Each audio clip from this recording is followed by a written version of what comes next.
What's up, everybody in the house tonight? What's up? What's up? What's up, everybody in the house tonight? What's up? What's up? Yeah.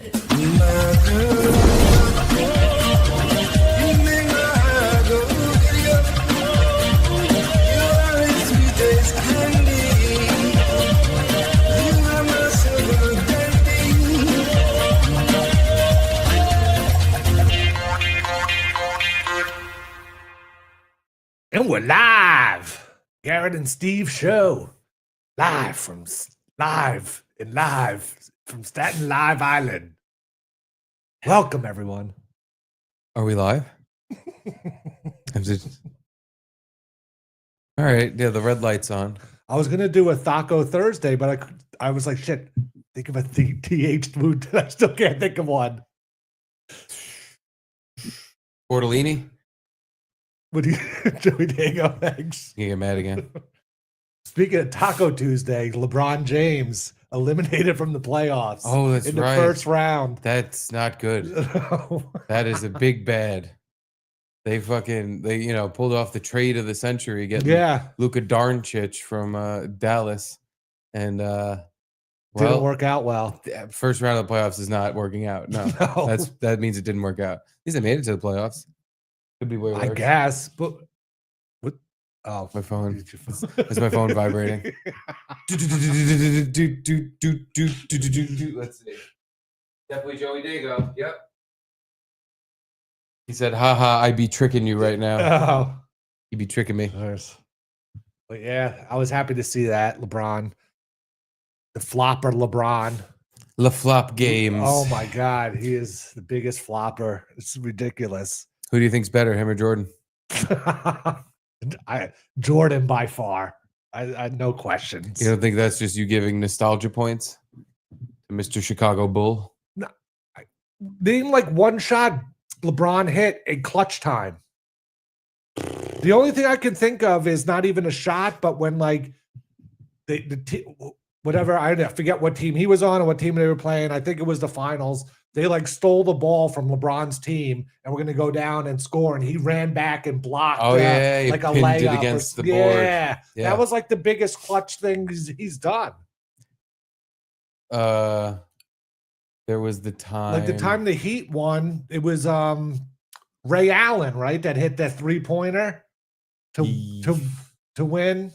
I'll be honest, I'm not a basketball Joe. Oh, I'm a every other sport guy. Basketball, it's kind of impressive. Boring. He got 3 teams to the championships. That's pretty impressive, but I don't know. Jordan was 6-0 in the championship. LeBron wasn't.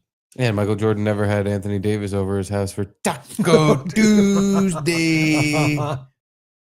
And he never wore a French maid's outfit at a Diddy party. So I don't know if that's a true thing or if that's a Photoshop.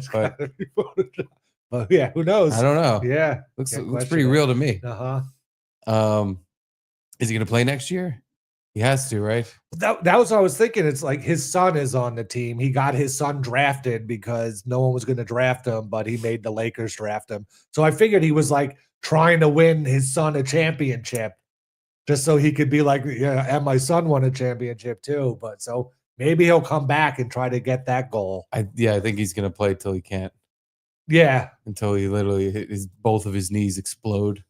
I mean, he looks like vintage LeBron still. The thing is, he's not really slower or anything. Even as like what is he, like 39 now? 40? Yeah, around there, I guess. He's still better than like 85% of the league. So I wouldn't quit. Even though it's like enough already, but if you could still play, why wouldn't you? What are you gonna do? Golf? Yeah, I don't know what he would do. Read books? Be annoying? What do you do? Just not play anymore and still be annoying? Staying on sports. Now, Anthony, our former boss, had a kind of a curse or coincidence thing where he would bring somebody up from the past and then they would eventually die 2 days later or something would happen to them kind of thing. So what was it? Monday, I think we brought up John Elway. 2-12 in his last 14 playoff games. Love it. Fuck LeBron. Oh my God. Wow. Yeah, good. Fuck him. Yeah, no, I'm happy to hear that. Uh-huh. I don't know why I even hate him so much, but there's something about him. Well, I guess I do know why. Every time he opens his mouth, it's stupid. Yeah, he's not cool, or I don't know. He doesn't. There's nothing great about him. I don't know. It sounds dumb to say, but he's consistent and he scores a lot of points and he's a good player, but he's not like amazing. You know what I'm saying? Like, I if I could find this video, this is why I think I don't like him. Like I want to but also he's best player in the league for a while, and most money in the league, and he still complains about like he's one of those guys like, oh, everything's still super racist, and it's like, dude, and there's videos you are treated like a god. Shut up. Even in last night's game, he was like running and chasing a guy and ran into another Timberwolf and fell down. Called a foul because LeBron fell down, and it was totally his fault. Yeah, that's the other thing. He's so big, like for someone who's such a large presence on the court, he then will flop and just like he'll do the fucking a guy moves his arm and he pretends he got hit in the face. He's just and then earlier in the series, there was another one where he flopped. And you see he like covers his face, but then you see him lift his hand up a little to peek out to see if anyone's looking to see if he's going to get the foul. Like it's just so fake. I figured out how to find it. I don't know if you've ever seen this video before, but it reminds me of like if you've ever been a teenager and had a camera and recorded yourself. Yeah. But you're the most famous athlete on the planet and you put it out on your Instagram or whatever. It's him. He's walking around the gym, I guess, getting ready for a game with a scowl on his face, and he's rapping along to his new favorite song, and it makes me cringe out of my skin because it's not. I don't know. Just watch it. Okay.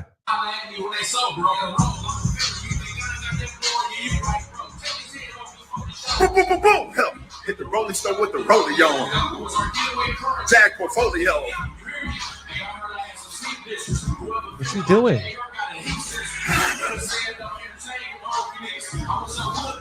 So you lonely? I honestly don't know. Was he even singing the song? I honestly don't know why that video makes me so uncomfortable, but it does. It's not. If you really break it down, it's not that big of a deal. He's just walking around listening to a song and.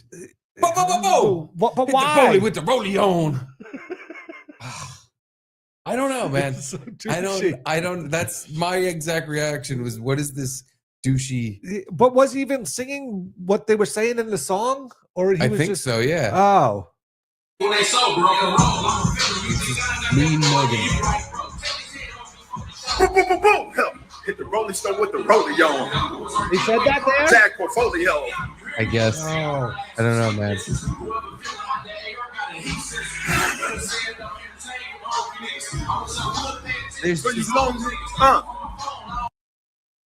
There's this like inexplicable douchiness. And the funny thing is that video went like super viral. Yeah. Because again, everybody else had the same reaction of just like, ugh. But like you would never see, and the song like blew up because of it. Oh, all right. So good for whoever T Grizzly. But you'd never see Jordan do that. Right. That's the thing. There's still an aura about Jordan, even though anytime you do see him pop up anywhere and anything, he seems depressed and like he's really hitting the sauce pretty hard. And his eyes are yellow and he has a Hitler mustache. But these are all cool things. He has the Jordan aura. He's like, the greatest basketball player of all time and just winner personified. And then there's LeBron, who's like, me too. Just throwing it with the rollie on. It's like, I don't know. I got my portfolio. For some reason, I'm just way more douched out by LeBron. Yeah. Do you want to watch a LeBron James rapping compilation? Yes. I found that while I was looking for the T Grizzly video. I didn't know he was such a rapper. A lot of basketball players do end up rapping. None of them end up successful. I think it's a 0% hit rate on rappers, basketball players rapping. And obviously the other way around, it never happens either. There's no rapper. Like Mr. P, right? Or P. Mr. P. Mr. P. What's his name? The rapper that tried to play basketball. P something. P Nuss. P Nuss. Come on. You know the rapper Master P. Master P. Master P. I didn't realize he actually tried to play like NBA basketball. I don't know if he tried to play NBA, but he tried to play basketball in some sort of fashion, in some sort of league. I thought so. Yeah, I could see. He probably made his own league. Ice Cube did that. Oh, yeah? The Big Three. Yeah, I wonder if they're still doing it. I think they might be. It's a 3-on-3 basketball league for like retired NBA players. Oh, that could be kind of fun. It is. I actually like it. But here's LeBron James rapping.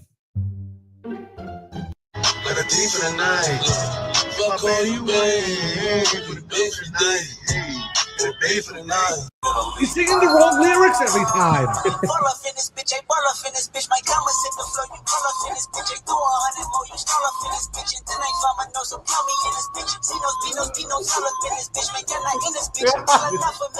I'm getting goosebumps.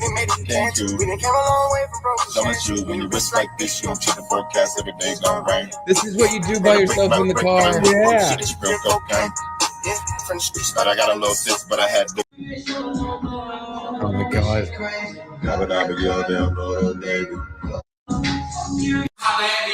Here it is.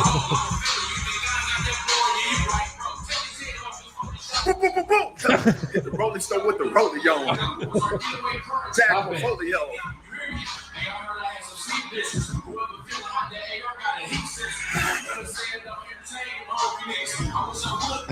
So you lonely, huh? And if I tell a bitch again, the bullshit I'm addressing, checking on some next level shit. Never been in the game, I'm celebrating. Element.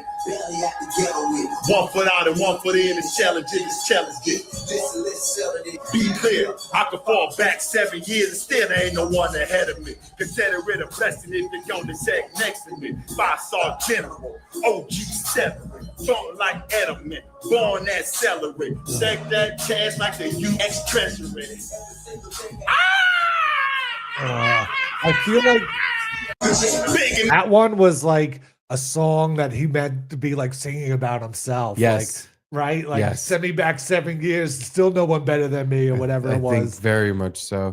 He's trying to send out a message that he's still the king. We all, you get a song playing in the house, you kind of sing along to it. I've never recorded it and put it out. Never. Maybe we should. Maybe we'll just be, you could be hopping and skipping around and dancing in your living room, listening to Taylor Swift, and you should record yourself and put it out. I should. Maybe we have something to learn from LeBron instead of just criticizing because we don't understand and we're not championship basketball players. No.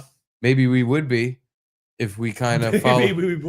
We followed suit with the champion. I could be in the NBA if only I did that. Holy shit. This is a rapping compilation. I didn't realize it's only part 1 and it's like 6 minutes long. It's just another few seconds. Need to ski in the deep sleep, stop dreaming. I'm 6 hours on for 10 years. I've been fire hot seeming. The limelight's mine, I'm gleaming. That's why I say I'm king, bitch. I got my reasons. I agree with Mike, man. All on my mind is to get more millies. Niggas talk shit, they silly. Curse. I'm illy, yeah. It's the king, bitch.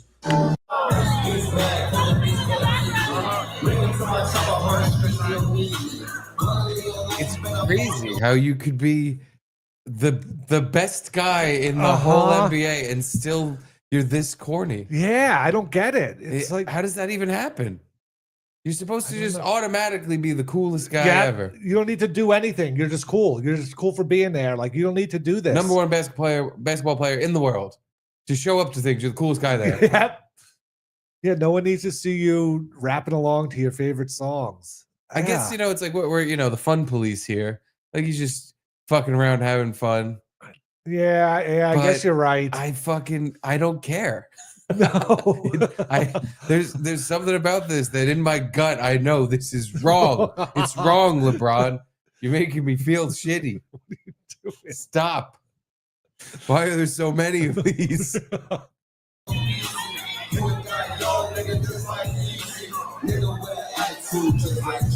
This one, he had told someone to film him to do this. I guess, yeah.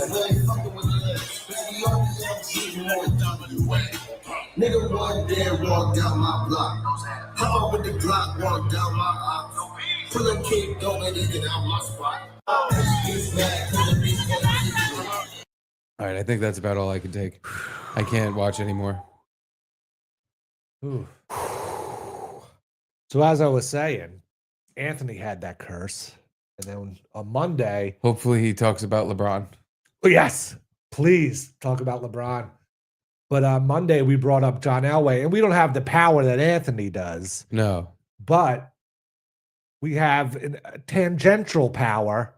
And we brought up Monday, John Elway was in a private jet commercial where some 6-year-old kid recognizes John Elway on a tarmac randomly. Oh, what was it? Butch Jet or something? B-Jet? B-Jet? B-Jet? B-Jeet? B-Jet? B-Jeet?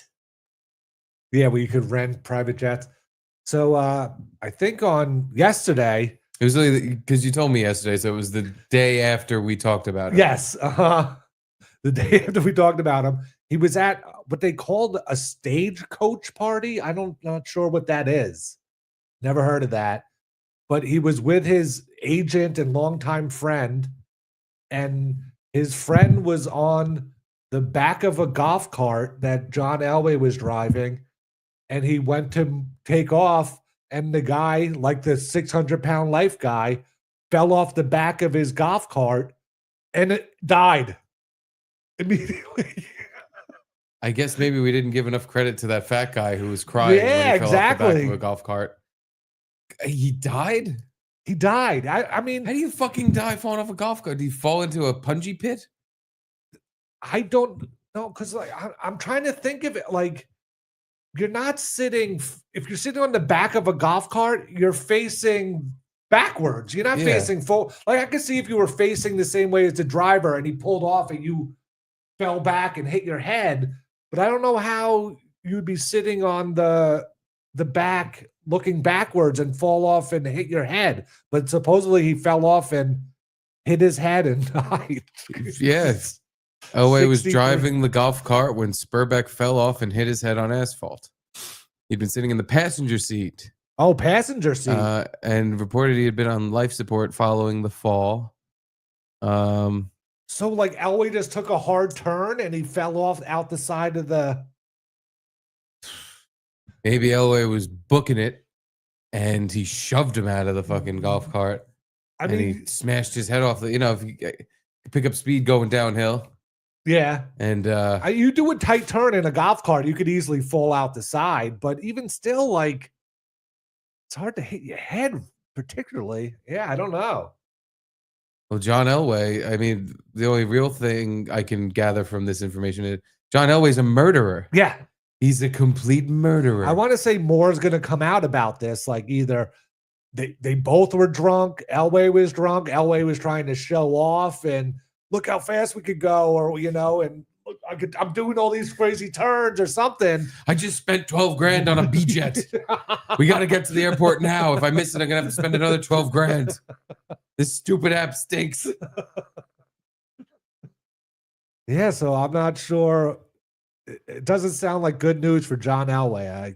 This could be some sort of like... You never know. It could be good news. Alec Baldwin kind of shooting someone on Rust situation where you just seem like you're just involved, but then as it keeps going on and on, maybe they'll find more evidence of something happening. Yeah, that's the thing. We never know exactly what's going on with some of these situations. Maybe John Elway owed this Spurbeck guy a lot of money, and now he doesn't. Yeah, exactly. Maybe this is all working out for the best.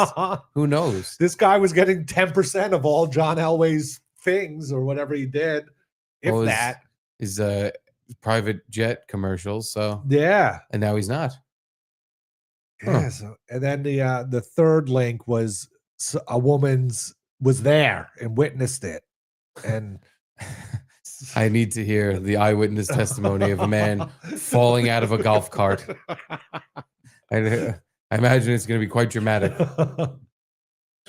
It was so sad, and our hearts just go out to the families. But we were heading out of the community and we pulled up, and it had to have happened probably 1 minute before us pulling up. But we got there and he was unfortunately lying on the ground, and there were people surrounding him just trying to make sure he was okay, and people were on the phone just trying to get help there as soon as they possibly could. It was so scary. I mean, it was nothing like we've ever seen. You just don't think you're going to ever witness anything like that. But his wife was like hysterical. Medics responded fairly She was quickly. so funny. Yeah, as we were leaving, we heard the ambulance coming in. So it must have been ambulance. probably 5 minutes. Did you see John Elway? What was his reaction? What was he doing?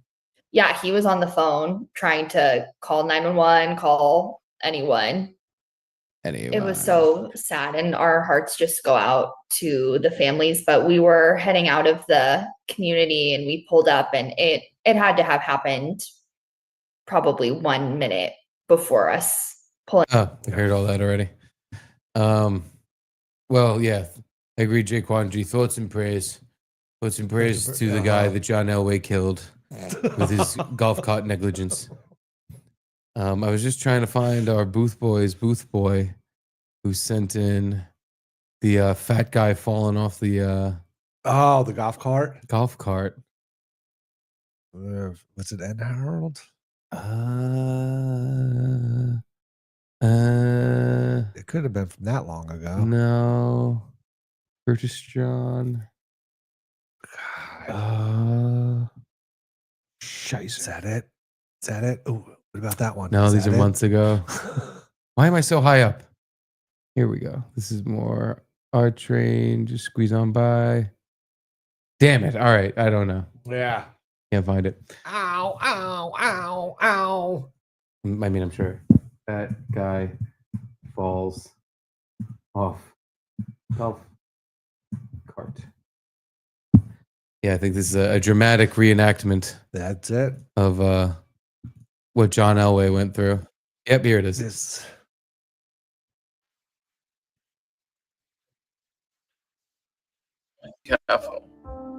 Careful. But I really don't think this is a good idea. All right, just hold on. All right, ready? Let's go play golf. All right, let's do this. Oh, I hope this works out. Oh my god. All right, it's gonna be a little bumpy. Uh-oh. Oh my god. Oh my god. Oh my god. Oh my god. It should be okay. Okay. Oh, I really want pain pills. Curb here. Oh, I want pain pills and food. Hold it. Oh.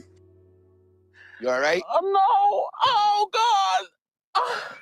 No. Oh man. Come on. Oh no, Cole. But that's the thing. Like, how can you die from I don't that? know. You can get a No, club. my whole body. I can't. No. Are you okay? No. My arms and everything. No, Cole. Lord, you need ambulance. You need Oh ambulance? god, yeah. Oh god. Ooh. I can't believe this. I don't think he fell for real, Oh god. but I don't know. Because Steven has done this so many times. Shut up. No, I haven't. I'm not sure what to do right now. Oh, I can't. If he's hurt and I ignore it, he can end up with an emergency. But if he's faking, then he'll get more pain meds like he wants. And I feel like either choice is the wrong one right now. Oh, I gotta go. I gotta go. It hurts. Oh, my god. What could possibly hurt? What could you have possibly done or broken or the fat guy? Wait a minute. No, I ain't got to look no further than this. He's live I again? see what She kind of live? phone you got. She was already live Oh, twice he do today. put up in Wow. the goddamn driveway. He see what my damn driveway look just like. I'm not none of you bitches. I'm not none of you regular ass, po pissy ass black bitches that's calling the goddamn law on me, bitch. This a white goddamn sheriff. Sure. Come in my house. He said I ain't got to look no further. Shurf? I know Oh. the kind of home you got. God damn it. He know the kind of home I Oh, got. thank you 'Cause for he the living roses, with Jay just Quan. like it, bitches. You regular son of a bitches trying to call them on me. Stop wasting your motherfucking time, because I don't live that goddamn kind of life you broke black bitches live. God damn it. It's very Stop active wasting today. just a third goddamn Something happened. time. Yeah. And you're going to run out after a while, bitch. Still hasn't fixed her phone microphone. You ragged, non-talking, dick-sucking ABCs, 1, 2, 3s, motherfucker, you. She has You the can't best hurt me, insults. bitch.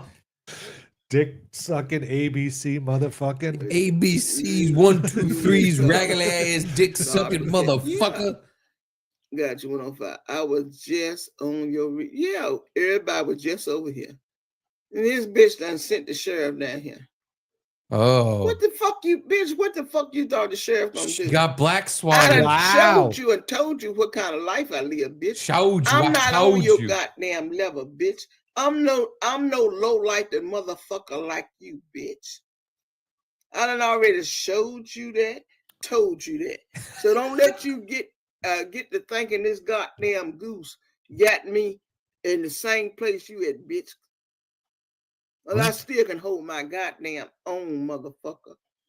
This is very sad. I wish I knew where she stay. I wish We we gotta could go like, find out what happened. She got a gold tooth on the bottom row. YouTube needs to get rid of her for real. Done sent that Shurf. I can't tell. He come in. Look, you can tell they want for goddamn. How many come? Only that one Shurf.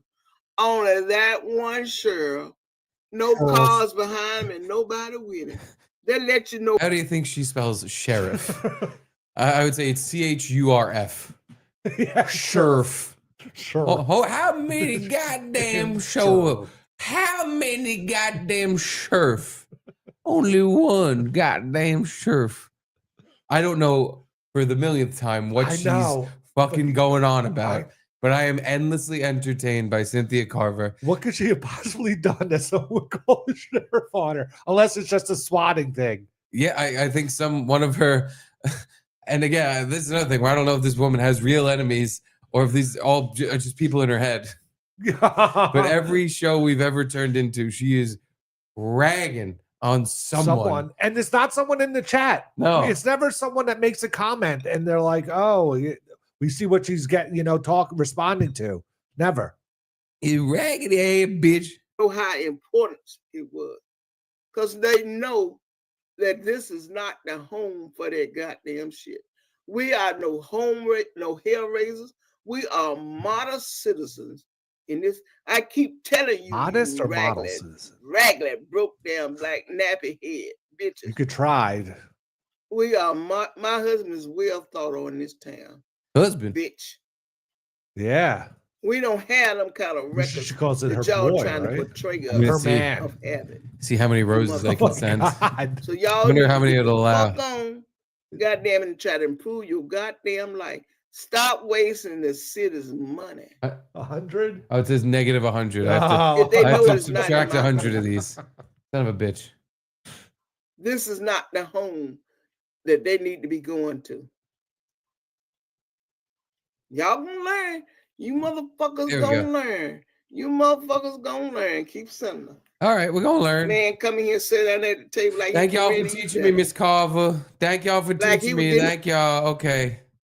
I know what happened. I've less and less of an attention span for Cynthia. Yeah. Because she just never gets to the point. I never know what she's talking about. Never. It's always just, I tell you what, these motherfuckers come talking shit about me, and I tell them they ain't shit neither. Always talking about raggedy ass bitch fucking you too. Who? What? What? Yeah. Why? Explain. Say part of what I there's pieces there. The sheriff got sent to her house. The Shurf got sent to her house. For what? Who the fuck knows? What happened with the Shurf? I don't know. I tell you, you bring way more than one Shurf next time. You gonna fuck with me. I ain't got no time for this shit like this, you raggedy low life degenerate scum fucking bitch. ABC 1, 2, 3. ABC 1, 2, 3. Motherfucker, goddamn motherfucker. I'd almost say let's scroll back to see if she explains what happens, but she did. She won't. It's gonna be more of the same noise. The noises coming through my speakers are all gonna be fucking. Boobity bibbity skip scab doodly dee. But you're right. Now maybe we'll shoot right back in there for a second. Okay. For 1 second, just if we could, we'll go to the live. We'll skip ahead. Why you over there sending them to my home, bitch? I don't know you. I ain't did a goddamn thing to you. Nobody else. I ain't no goddamn harm to you, bitch. You must think I'm harm to you, bitch. Why you keep sending them to my house? But see, I don't worry about them. Call them again. Bitch, they just left 30 minutes ago. It's 3:45. Call them again, goddamn it, and send them back. It's 3:36. Call them a goddamn again, bitch, and send them back down. Don't call them again. After that time, call them a goddamn again an hour later. And bitch, tell me, goddamn it, won't they find like where you at, bitch? Call them a goddamn again and send them back. Call them a goddamn again. You a bad bullet head black bitch. Call them again and send them back. Mm-hmm. It's always worth it for at least one of Some those. folks will never learn. What's the chance that you a bad booger head black bitch? What's the chance? She did what, 2 other streams earlier today? Yes.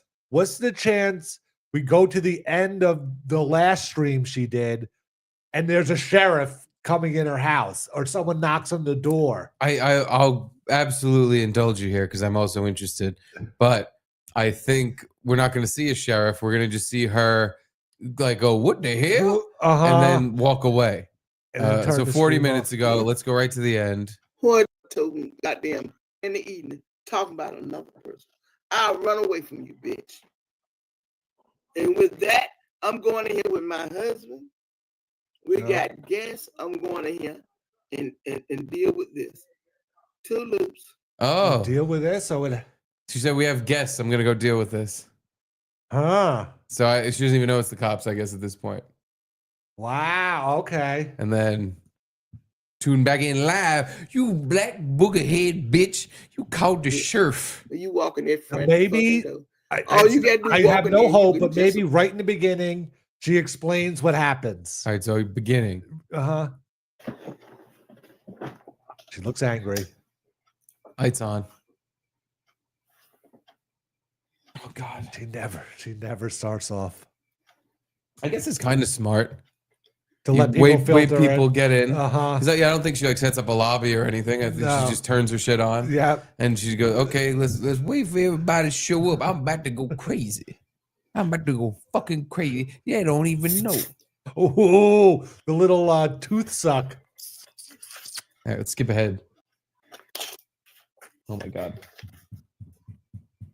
Oh my God.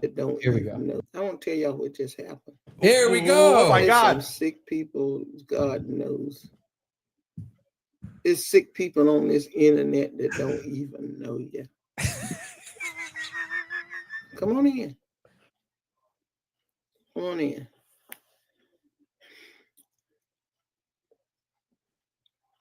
Y'all come on in. I ain't got that much time. I ain't gonna wait. I ain't waiting on all this.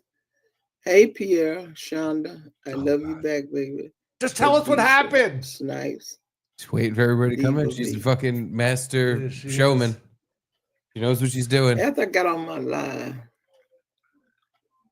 I went in there sitting at the kitchen table. Dude, I mean, she's got hundreds of people watching. She knows what she's doing. Yeah. I was eating some buffalo wings. She's eating buffalo wings. Buffalo wings. I saw the sheriff pull up. Shurf? Y'all, the sheriff pull up in my driveway. The sheriff? I told my husband, I said, here come the sheriff. That's for me. The bitch sent the sheriff. This is what I told him. I said, the bitch done sent the sheriff to my house. For what? Sitting in there. I told my husband, sit down. Don't move. Sheriff come in. Is Miss Carver? Is Cynthia Carver? I said, yeah. Well, I'm down here for a welfare check. Somebody just called in and told me I need to come in here for a welfare check. Are you down here with the baby and all that? I said, yes, I was on welfare. Why are you checking? I kept sitting over there eating. I said, sir, this is the third time that these YouTubers have called y'all to my home. Oh my God. Come on in. I said, where you want to start at? You want to start back there in my room or back here to search my home? I said, I told him, maybe you find some dead bodies back there, or maybe you could find some dead bodies back here. He started laughing. He said, no, Miss Carver. He said, Miss Carver, here's some roses. I done already looked. You ain't got no kind of records. He said, I'm sitting here at your kitchen table, and I can just look around your home and tell I ain't got to look nowhere else. See, I keep trying to tell these bitches, I'm not one of you motherfuckers. I'm not one of you. He said, I can sit right here at your kitchen table and look this way and that way. And I told him, start where you want. You might have some dead bodies back there. You have some dead bodies over here. He said, I'm not looking no way. I can tell. All right, Disco Bob, you said this. It ain't none of that. 3 times. He already. said, you ain't got no kind of records or nothing. Garrett, there's something about her, though. I could listen to her all day. I I don't know what this is. You know, I don't know why.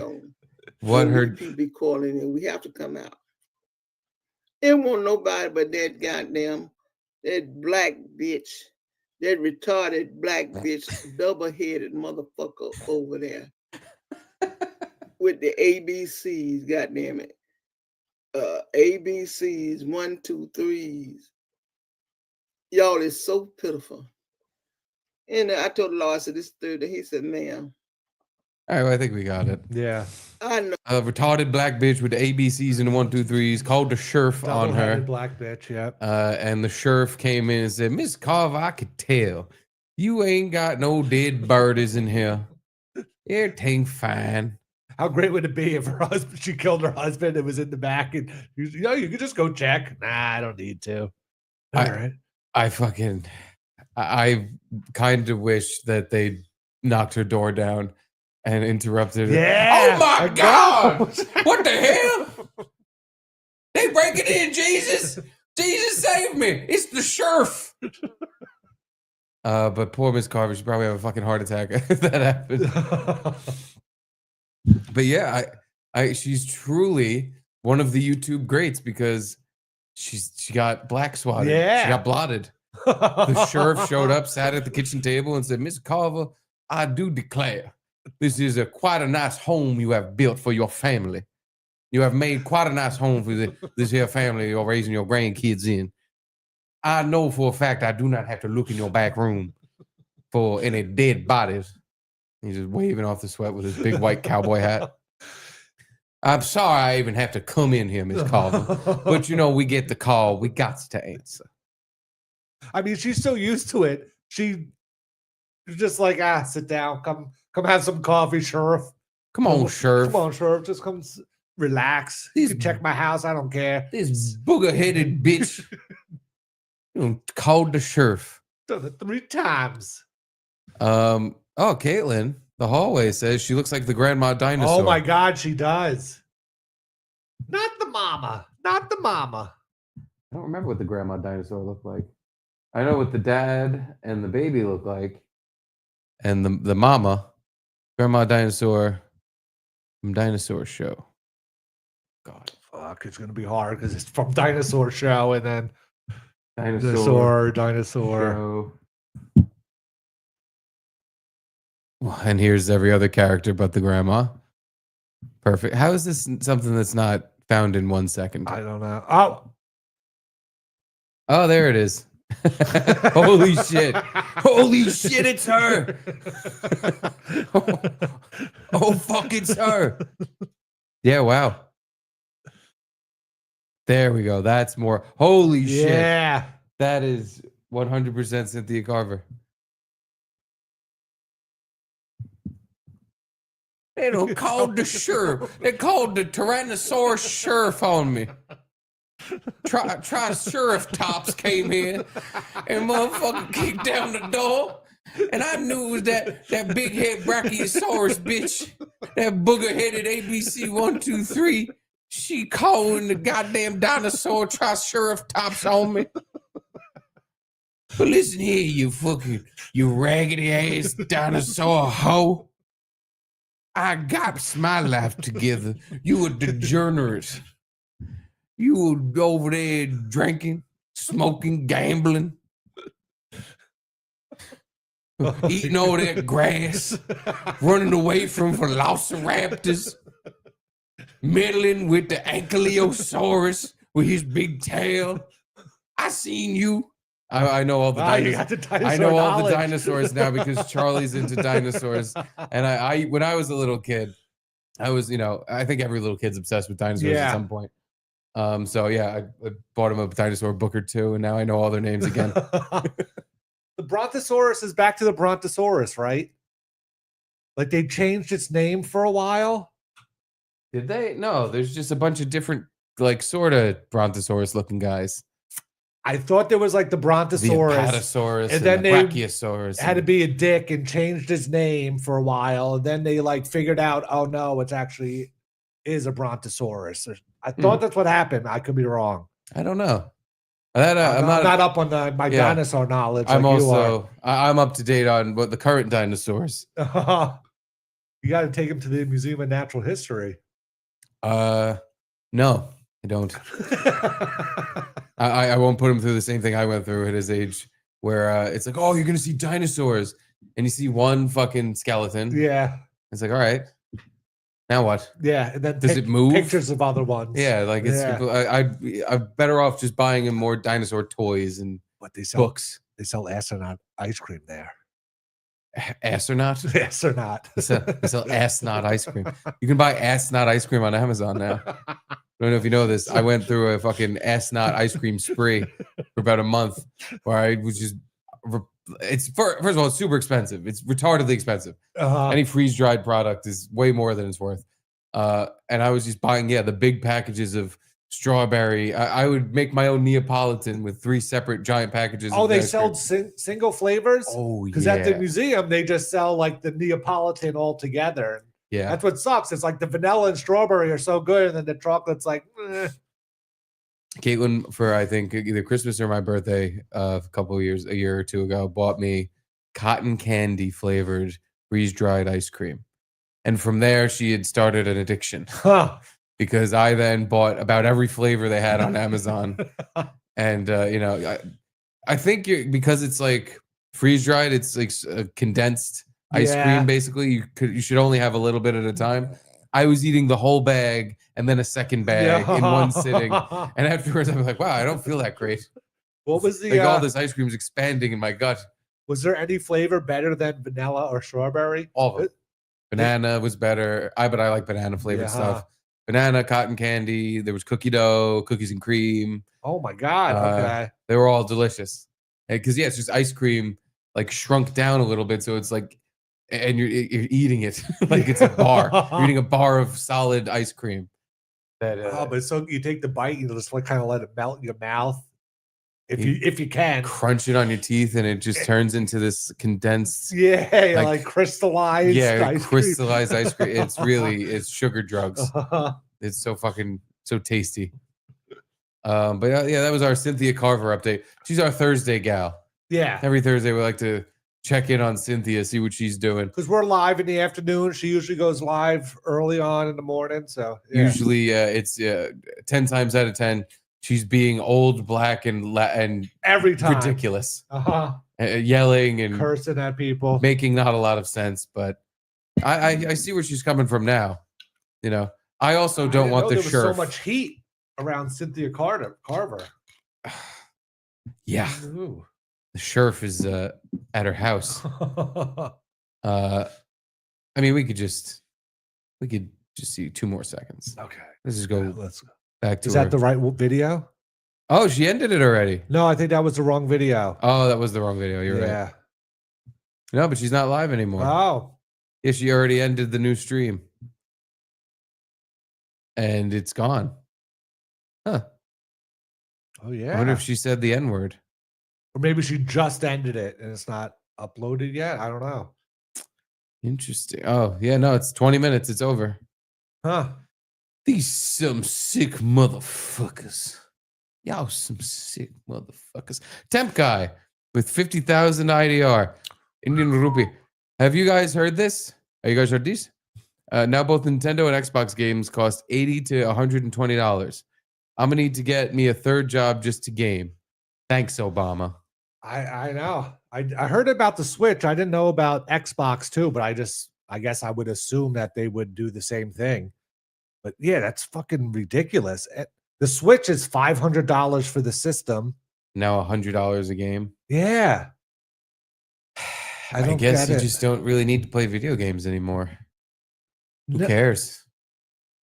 Yeah, honestly. Go on your phone 5 more times. And there's a bunch of like Fortnite or whatever, like free games that are pretty good if you don't want to pay money for a game that you could play. Also, I'm sure if you're old like us and shouldn't even be playing video games anymore, you must have a library from exactly like Nintendo from the SNES. I wish I did. Oh yeah, I wish I had all those old games, but I still have like all PS3, PS4, Oh, Xbox 360. I still have all of them. Well, I guess it's time to just dive back into those old games that I love that are just sitting there collecting dust, because I'm not paying that much for games. I barely play anymore at this point anyway. Yeah. So to pay $100 for fucking nothing, suck my suck me. Suck my fucking dick. Yeah. Yeah. I just, even the new games, the rare times I buy a new game, most of the time I'm disappointed in it and I don't even like it. And it's like, what's the point of doing this? Off the top of my head, I can't tell you the last time I bought a brand new game and ranted and raved about how good it was. I like the last Zelda game. That was a good one for me, at least. Zelda's gay. That's my statement. It is a little gay. That's my statement on the matter. Uh-huh. The last brand new video game I bought was when Mortal Kombat 1, the new one, came out. I bought it new. I liked it. But you weren't like obsessed with it and playing it all the time and trying to unlock all the characters and do all the things. I played the story mode once through because it's a fighting game and it's like, all right, I'm just gonna play. I'm just gonna fight anyway. Yeah. So I'll see what the story is about, since they invested so much in it, restarting the whole Mortal Kombat universe for this new storyline, and it was pretty good.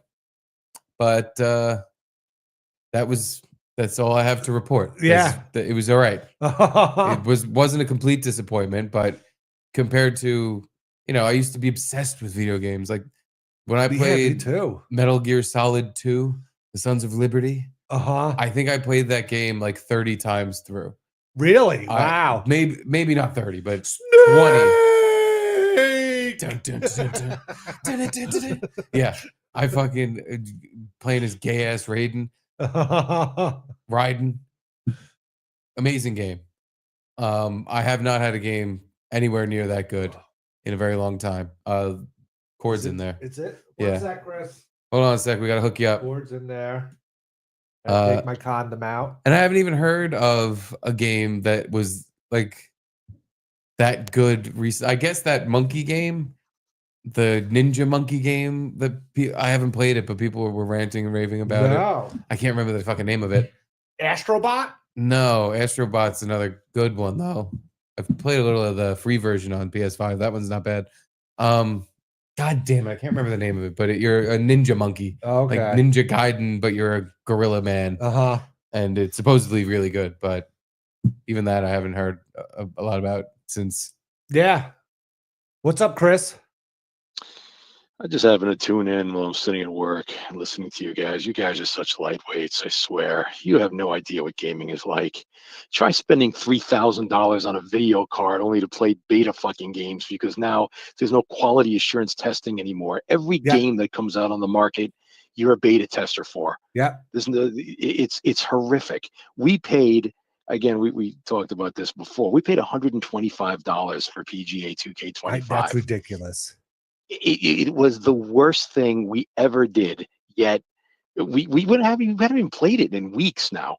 You would think that we would be playing that game 24 hours a day. It's just an update of the last game with maybe some new courses or a new I'll just hit stick like in Madden, like a new kind of trend or a quirk kind of thing, and that's it. It's the same game you played already. Mm-hmm. Now, the one benefit that you kind of overlook sometimes in PC gaming over console gaming is we have the ability to have emulators. So when Steve was talking a couple minutes ago about going back in old school and playing your old school console games, you don't know how right you are, Steve, because you can play NES, Genesis, Super Nintendo, all of these. I have every game on ROMs that I can load on a PC and have one device play all these thousands of video games, which is fucking awesome. Yeah, but really, I have like the USB connector for my Nintendo 64 controller. I'm gonna just hook it to my computer and play any N64 game I want. And 95% of them work completely fine. There's some that are like a little janky or whatever, but other than that, it's pretty good. Yeah. Now, I did read this morning that Microsoft's upping the price of the Xbox and the Xbox games to like $80 because of whatever. But, again, we in the PC world, we spend thousands a year, not even at one time, because we deal with upgrades. We deal with new video cards, new controls for your hand, all this type, thousands of fucking dollars we pay. And honestly, just like you were saying, Garrett, I can't tell you the last time a game came out that I was like, oh, holy shit, this is a good game. It's been years. Playing. Like even the I was gonna say what GTA 6 is coming out, and I'm a little bit excited about that. But then when GTA 5 came out, I was really excited about that. And I played through it all, but then I was like, I don't know. There's nothing else to do with it. It was just like it was okay. It was a good game. It was a large map and expansive and stuff like that. But it's just like I don't know. There's something missing. The new GTA at least sounds like it might be a bit of a flop too, because Laszlo's not involved with it. There were some other guys that were involved in all of the other GTA games that are not involved in it. Oh, okay. And there's rumors that the opening scene is you're like the main character is a lady. And the opening scene is just her getting railed out from the back. Yeah, it's at least with the PC mod community, it gives these games extra years of life. But now Rockstar itself cracks down hard now on these mods, where they will literally ban you from playing the game if you've got a mod installed to make GTA 5 last years and years later. Here's one that I take that I've discussed this as nauseum over the years. I'm a big sports gamer. I love sports games on PC. That's what I grew up with, playing baseball on the Commodore and football on the Commodore. There hasn't been a good PC baseball game since 2005 because of all the licensing. The MVP baseball 2005. Yeah, you're right. The bigs, now there's a website. There's a website. There's a website, mvpmods.com, that has taken this game and they have completely reverse engineered the game and made it updated. I think the last update was 2021 with faces and stadiums and rosters and everything that fucking EA wouldn't even do. But they've kept to get the only game alive for PC baseball in 20 years. What are we talking about here? I know. It's fucking baseball. It's America. We can't even have a goddamn good baseball game. Yeah, I don't get it. I mean, I used to be a diehard Madden guy, got it the day it came out kind of thing. Haven't done that in 20 years, pretty much. Probably Madden came out on the years or something. Madden came back on the PC, I think, 2 or 3 years ago with the first time it came with the quote-unquote next-gen graphics. Yeah. So it was equal to the PS5. Yeah, online, it blew dog. You couldn't play it. It was unfucking playable. Garrett blows dog and fingers cat. No, By the way, I crave those type of games, but it just don't satisfy me anymore. I don't know if it's like I'm getting older and I just don't get the the hype around, but not even the hype, but just like I don't get that into it. But you literally you sound like an older woman, unsatisfied. I know sexually. I crave cock. But if that's exactly what it is in my bedroom. But if like Madden 2005 or whatever one, the last one I played for like 10 years in my franchise, like if that game just came out again with updated rosters, I feel like I would be all into it. Yeah, but it doesn't exist anymore, at this point to get me like obsessed with a video game. because everything's kind of been done, and there's no new like there hasn't been a system that came out like a new system that in the past 10, 20 years that has revolutionized gaming. VR kind of did, but that fell off a fucking cliff. And no one can play it for more than a few hours because you get kind of seasick or whatever. Yeah, it kind of fucks with your eyes a little. If you like, the best thing that ever came out on VR was Resident Evil 4. I was able to play that game for hours because it was just Resident Evil 4, which is the best one in my opinion of all the games, ported into VR like perfectly. Like everything moved. It was so slick, and like you feel like you are physically in the game, and it's amazing. I don't know why they didn't ride that wave and go, holy shit, why don't we just take old games from PS2, PS3, PS4 and put them in VR, and people like this idiot are going to buy them up. Like people are going to want to actually take part in this Oculus shit. But no, they seem to have completely given up on the Oculus VR and the whole thing. And Chris is right. Like every new game that comes out, it's like beta testing it. It's like doesn't work in the first few months or whatever, and then they put a patch out. But by that time, you're like, "Fuck this game! It sucks. I don't want to play it," and you don't want to go back into it. Look, because we have become the quality assurance teams for these big companies. They don't have to put payroll into this anymore. They throw it out there. They throw it out there for whatever they want, $70, $80, $90, $100. They know you're going to buy it, and they know once you buy it, most people don't refund it. Now, the last game that I could say that we really got into for a while that was kind of crazy was Rust. Because Rust is a game where I can say you get hooked on this thing. Anthony and I once played a Rust game. Let me tell you, we played a Rust session for 16 straight hours. It was fucking like ridiculous. An old dirty sex man thing. We had a Rust session. Like when you guys are giving out rusty trombones.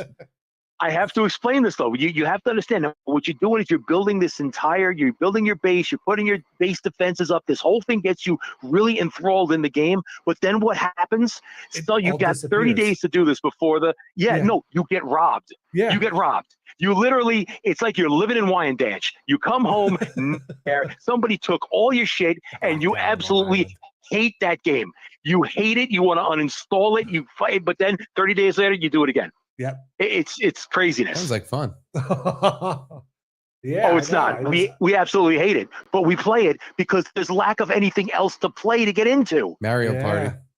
I think the only thing I have played in the last year, other than like random fighting games like Mortal Kombat, is Mario Kart, Mario Party, because they're not exactly groundbreaking. No, there's nothing crazy happening, but it's fun and comfy. But even those games, they put out another one for $100.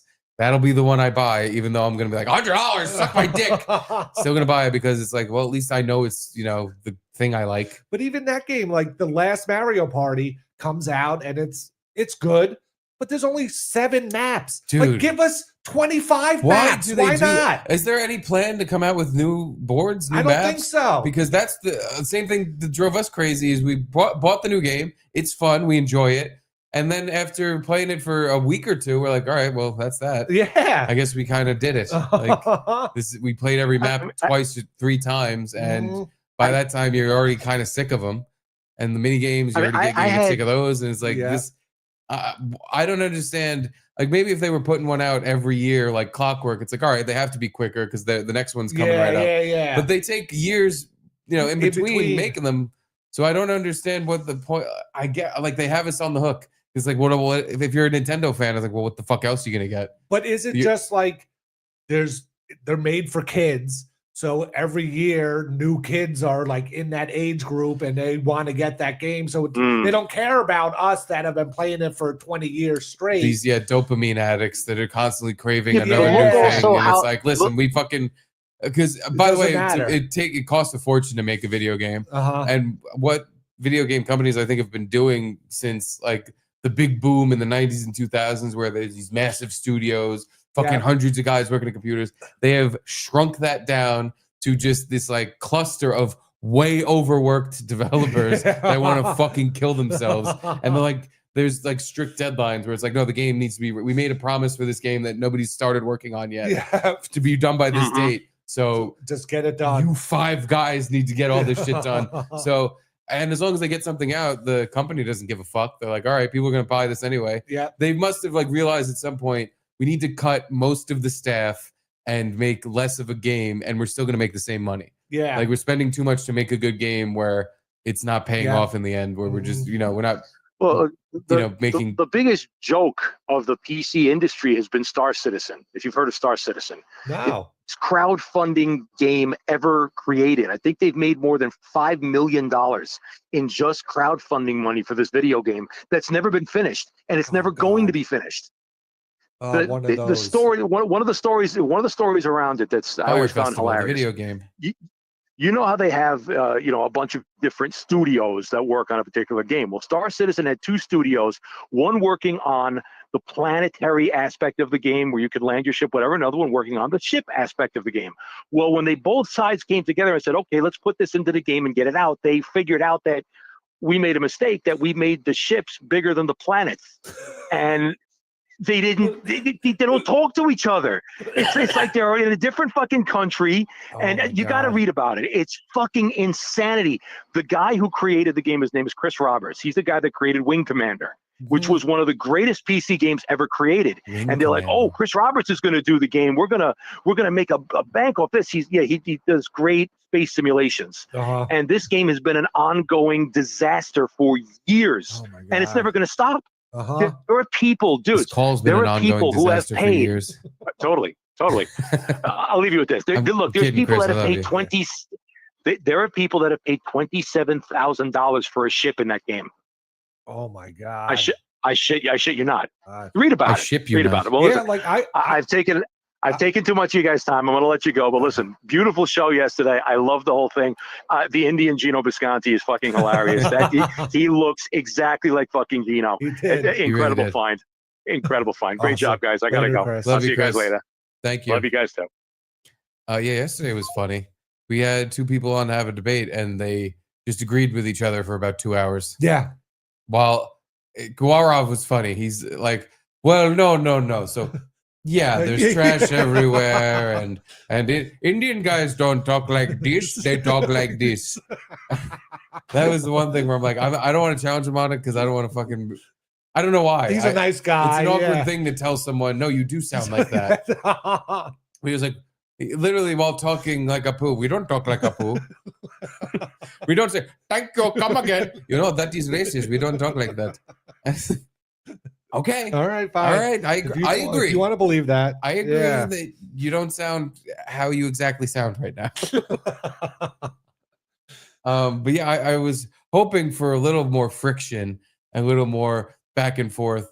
I'm actually kind of glad it didn't happen that way because Guy's audio was so shit. Yeah. If they were really arguing, it would have gone to hell. You wouldn't have heard anything Guy said, and Gwarov's audio would have been muffled from it bouncing off of Guy's and coming back.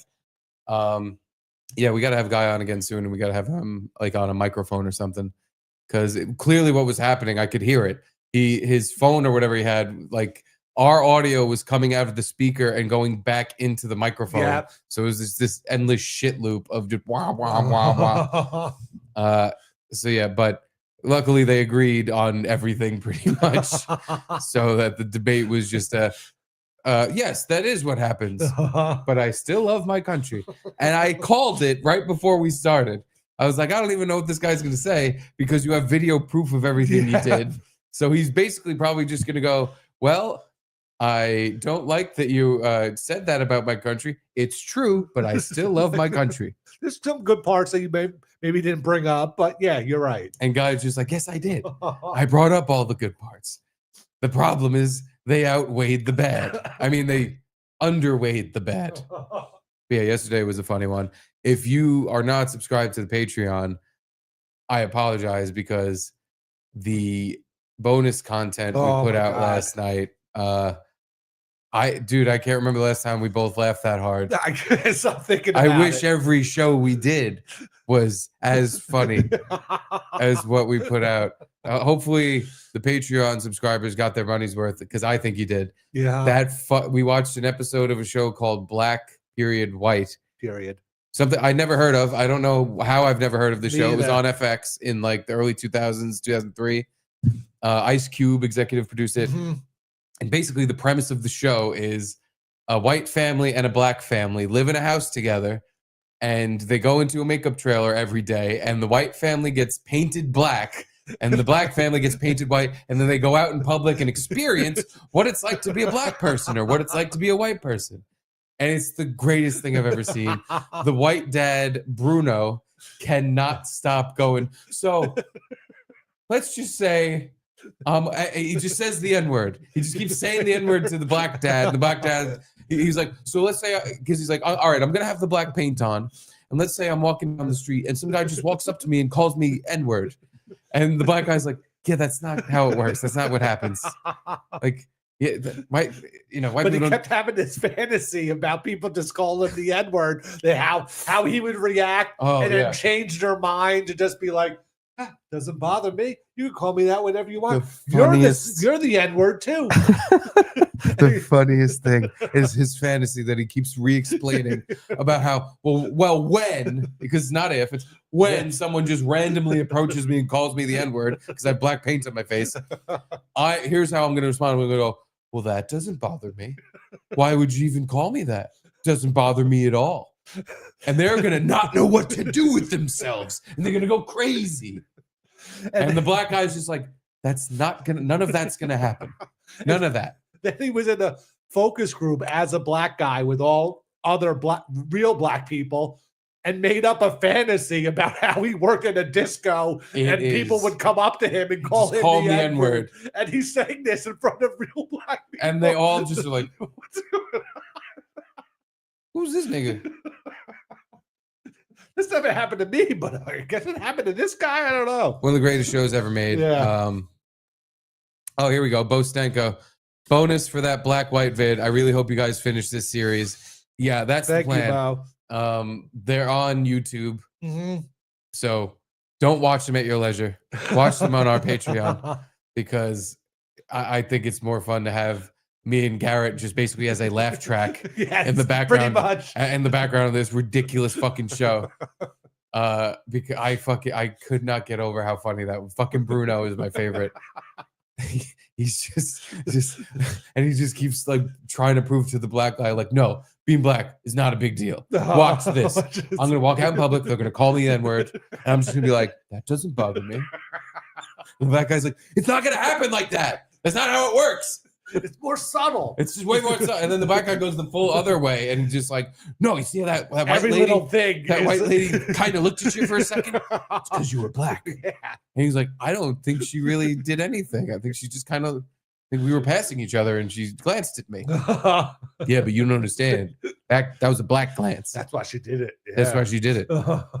It's absolutely hilarious. Please, if you didn't have a reason before, please sign up now, because and I think that's the plan for bonus content for the next at least 5 weeks, because there's 5 episodes left, is to just watch black and white. I don't want to do anything else. No. I don't even want to do this right now. I just want to watch that show. I really wish we could just watch it right now. I just want to watch every episode. It's so funny. Because the first episode focused on the guys, but the white mom is the biggest cunt or whatever. I don't know how else to explain her. There's such a white stereotype. She was like, oh, I was raised in a very liberal household. My parents were big civil rights people. I don't know what that means, activists or something. And we just, we love black people. They get painted up. And the black family, they get painted white, and they're acting normal. They're just like looking like, oh my God, look at you. Look at white person. That's so funny. Oh my God. By the way, their son walks in, he's painted white, and they're like, wow, you should have been a white kid. Yeah. Damn, you look like a good white kid. And the white family gets painted black, and they greet each other, and they're just like, oh my God, it's so beautiful. I fell in love with a beautiful black man. You're such a jigaboo. You're so it's the most beautiful thing I've ever seen in my life. Oh, if only we'd been born black like this. It's so douchey, so over the top, overcompensating. It doesn't make me think, wow, these are the most like nice, racially sensitive people I've ever seen. It's like, okay, what are you harboring in there? Yeah. What is this covering? Because That's way an They went overreaction. way over the top. You should be looking at each other because they look insane. They look ridiculous. The white people pull it like the white makeup looks normal-ish. Yeah. The black makeup looks hysterical. The other thing, the black mom has like the big black lips, and that kind of looks out of place on the white woman. But other than that, they all look pretty white. Passable, and just it's silly. Uh-huh. But the white family painted black is just, oh my God. I can't believe how beautiful. I've never been attracted to a black man before, but now I am. You're so beautiful. Your skin color makes me want to cry. But not because I'm sad about it. Please watch. Very, very funny stuff. Thank you, Bo Stanko. Anywho, back to the news. Let's get to the news, actually. We haven't started anything. We did the John Elway thing. We got that. Yes. Across, yeah. How we cursed John Elway. Yeah. And absolutely ruined his friend's family's life. Now, we all remember this fellow, Ashton Hall, from about a month or two ago. His video of him doing his morning routine went viral. So many people were posting it. It has to have a bill. This is him drinking doing this shit. I don't even know if this is the same one, actually. No, this is a different one. But we all know this guy. He posts videos of him doing his morning routine. And because the American internet culture at this point is, let's cringe so hard we make this person the most famous person in the world. Costco guys. I.e. Costco guys. The Kardashians. There's something about hate culture here where it's like, oh, man, I hate this person. Yeah. Hey, don't you hate this person too? Don't you? They are now it's like mega celebrity worldwide known. It's like a fun hate, though. It's a fate. It's a fate, right? Yeah. Fate has spoken. It's not like I'm angry and I hate these people. It's like, oh my God, it's so fun to hate these people. Yeah. It's like I enjoy hating these people. Don't you enjoy hating these people too? By the way, someone I don't hate from that whole pile of human shit, the Rizzler. He did a morning routine. Did he? I didn't see that. I did see that he. God, I guess I have to. Oh no, I did see that. Yeah, I saw that. I think we watched that. Uh-huh. He met with the cast of the Thunderbolts, which is the new Marvel movie that is probably going to make $1 billion because it's supposedly like the best Marvel movie since the event, whatever the fuck. Okay. But he met with the cast and crew, and I know this because this morning I'm scrolling through Twitter and I just see a picture of the Rizzler with Julia Louis-Dreyfus, who's in the movie apparently. Really? Elaine, yes. Wow. Elaine is in the new Marvel movie, and the Rizzler is taking a picture with Elaine. I'm just like, how does this happen? What is this world? You know the Dreyfus Fund, like the biggest mutual fund kind of thing. That's her dad. She already has billions of dollars. Then she's in $1 billion sitcom. She doesn't need to be in $1 billion movie too. Like, get the fuck out of here. Well, I guess she got bored. I guess so. Oh my God. Yeah, here they are.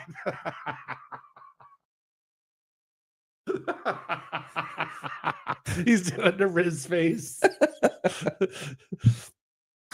It's so funny because she looks good. He's so young.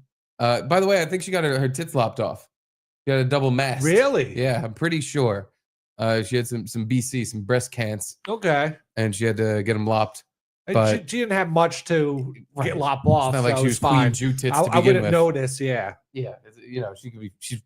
Her pretty was in her face. Yeah. It wasn't hanging off her chest.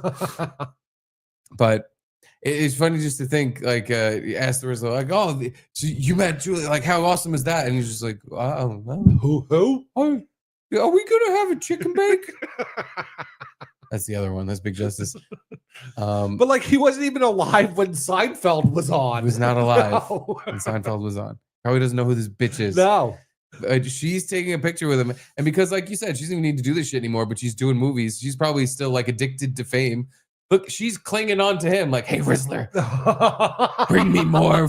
I want more views." And she's Elaine from Seinfeld, the biggest show, the biggest TV sitcom that's ever existed, is clinging on to the Rizzler for some significance. Does that not fuck your head up? Uh-huh. And she did Veep, which was one of the best HBO shows. You ever watch it? I never did, but I did. I actually seem to like it. quite enjoyed that show. It was better than I thought it would be. It's pretty goddamn funny. Especially like the first few seasons. It starts losing itself towards the end, but the first few seasons are hysterical. Yeah, I don't get why she keeps trucking on. I guess she just, for the love of the game. Just sticking out that yacht for the Rizzler. Yeah. Hold on. Nagel Hotline. I had my phone charging, so I didn't see. Caitlin sent us the picture of Grandma Cynthia, but we got that already. And said, check your phone. Checked my phone. Nagel Hotline said, you two should do black and white on your show. Which is painted which? I'll do painted white. No, we both have to be painted black. We have to paint Edie white. Edie, who's been hiding under the table for the entire show because it's windy outside.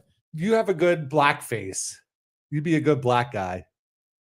Garrett, I think we'd both be hysterically black. The thing is, that was the best. Like, I feel like that show should have won some sort of Emmy for best makeup because these people were like very passable. It wasn't like you could see like wrinkles in their wig or something. Pretty ridiculous. Bruno looked pretty insane. He did, but everybody else looked really good.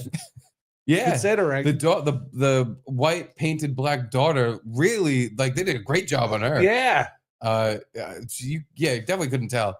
The mother also pretty good. The dad, hysterical.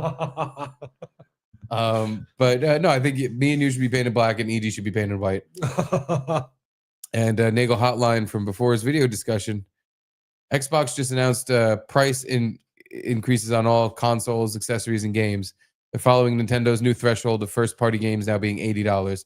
Yeah, I guess we were due for this. Yeah, video games being overpriced, so maybe to kind of be fair, like in 1996, games were almost $60. They were like $45 to $55. Perhaps they and were then overpriced. Like 30 years later, they were kind of still the same price. Yeah, I feel like you're costs on how they make them, and you can tell. And you don't get a physical copy. Like they had to print out a thing and make a cartridge and send it out. Now you just download it. And shitty games were losing a shit ton of money on, first of all, being a shitty game, but they printed so many copies of things that nobody bought. Like if you've ever heard of the ET debacle, way back then, they were burying millions of copies of this piece of shit because no one bought it, and they just threw it all away, and they just bring hundreds of thousands of millions of copies of the ET video game desert in New Mexico, or wherever. Bury them. They printed. They thought it was gonna be a big hit. It was one of the worst games, if not the worst game ever created. Also, Caitlin chiming in. Garrett thinks I should be painted black because my nose is wide. Oh, really? You think I got some? You got? I got a. Oh, big... you should be. I thought she meant herself. No, you should be. Yeah, that's exactly why I thought you should be painted black. You know, it's funny. She added her own little insult into why you think I should be doing something. Do I have big lips too? Caitlin's obviously Asian. Obviously, you've seen. She showed you the pictures of her when she was a kid. She looks like a little Asian girl. She should be painted yellow. Actually, she doesn't even need to be painted yellow. She is yellow. Anyway, this is all complete sidetrack from where we started. We started not with the Rizzler hanging out with Elaine. This is not where we started, but I'm still perplexed. The more this kid does, the more I'm just like, how the fuck is this happening? I'm rooting for him. I'm always happy, but I'm just like, really? Really? Why? Like, is he bringing that much clout that the next big Marvel movie that's going to make $1 billion needs to get him involved in it? Like, is that going to help out their thing? I guess it does. Now we're talking about it. It did. That's the other crazy thing. It did help. The Rizzler is blessing them. You understand? They're getting the Riz bless, the Riz face. This kid, he's the king of America. He's gonna be president someday. The president. I'll vote for him. Rizzler. Yeah, that's. We will all ironically vote for the Rizzler. Next thing you know, I don't even know what kind of policies a young fat Italian boy would implement, but I actually probably would agree with all of them as a young fat Italian boy myself. But that's not where we started. Where we started was Ashton Hall, his morning routine. That's old hat. Even this video actually is old hat. That's why I want to play it today before it gets even older hat. I believe Gina Marie sent this to me, but I already had it. But here's a dog's morning routine.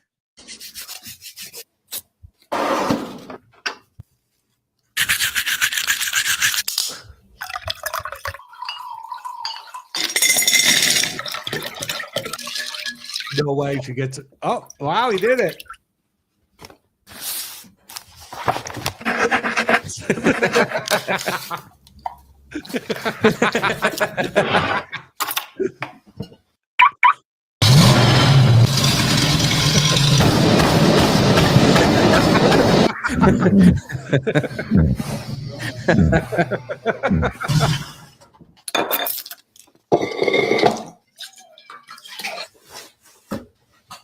So looking at it, bro, we got to go ahead and get in at least 10,000.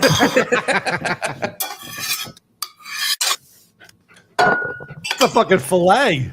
A well-disciplined dog, fucking attacking it. Asparagus? Asparagus. That dog's piss is gonna stink.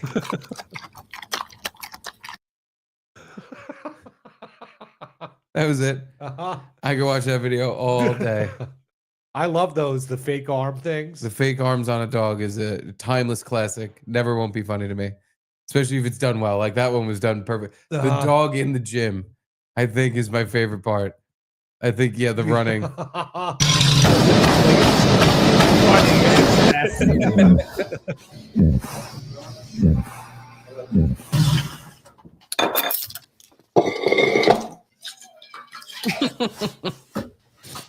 So looking at it, bro, we got to go ahead and get in at least 10,000.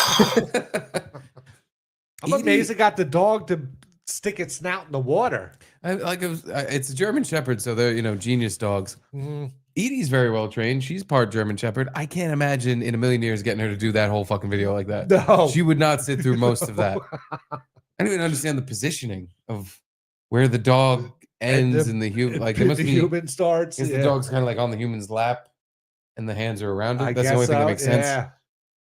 But yeah, I can't imagine poor little girl afraid of the wind, getting her to do any of that. When I was in Cub Scouts or Boy Scouts, one of those, my dad and I. Which one did you get molested in more, Cub or Boy? Honestly, zero. Like I wish I could say there was sketchy men in the leaders or whatever that were like, there was rumors about them, at least one like hitting their kid and then another one maybe molesting people or something. Hitting on their kid. Yeah, but nothing ever happened to me. So I don't know. I guess you were ugly. I guess so, yeah. But my dad and I did the, like my dad was the fake arms and I was I guess it was like a trend at the time in the early 90s or something. It was fun. It was a fun time. It was fun pretending that your arms were someone else's? Because it's like, oh, I'm going to eat some cereal, but he doesn't see, and he's just trying to like scoop up cereal and put it in your mouth. And it was kind of funny. You want to try it now? I'll hop on your lap and be your head. You can just do things with your arms. Sure, let's do it. No. It would be funny, but no. I'd rather not. Something else I had. One last thing before we. I think we should get to some boof boys. Okay. We should boof it up. Unless actually, fuck my thing. It was Nancy Mace. Was there anything in the Garrett files? Because I think the Stephen A. Smith thing is. I feel like the Stephen A. Smith thing is a good one, and the Pirates thing, just because it just happened recently, is pretty fun. All right, yeah, we'll hold on to Nancy Mace for when another gay or trans person gives her the business, or she gives them the business, whatever. Because she's been making a lot of waves on the internet. But this I did not see. I did not see. What is Stephen A. Smith was on General Hospital. Why? I don't know why. I guess because he's sort of like not the it thing right now, but a little bit of the it thing. Like there's been rumors of him running for president and things like that. Like he's getting some sort of heat about things. Why? I don't know. He's like the most annoying guy on ESPN. Uh-huh. I go back and forth. There was a point where I kind of liked Stephen A. Smith. It was when he was doing the show with Skip Bayless. Because Skip Bayless was such an asshole. Fucking hated Skip Bayless. Yeah. And then the next guy he did it with too, Max Kellerman. Yeah. I fucking hated Max Kellerman.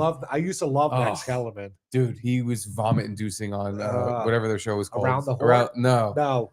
First Take. Yeah, First Take. Max Kellerman, because he would try, because Max Kellerman was on in the era of Kaepernick kneeling and a lot of like the black fucking, raise a fist bullshit activism that, they tried to emulate Jesse Owens raising a fist, but it was, just gay because it's modern times and nobody gives a shit. But Max Kellerman would try to take a harder lib stance on black stuff than Stephen A. Smith did. Oh, really? And it made you want to fucking puke because it's like, dude, even Stephen A. Smith would always just look at him side-eyed like, really? I'm going to have to argue with you about Kaepernick and I'm not defending Kaepernick? Really? Like, what are you trying to do?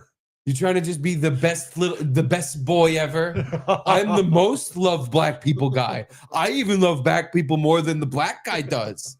It was like, go fuck yourself, you fucking weird lip faggot.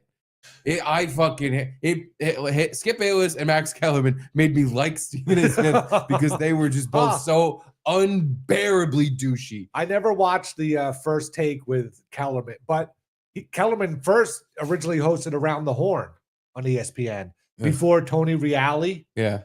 And I really liked that show. That was a really good show. But yeah, I never watched the First Take.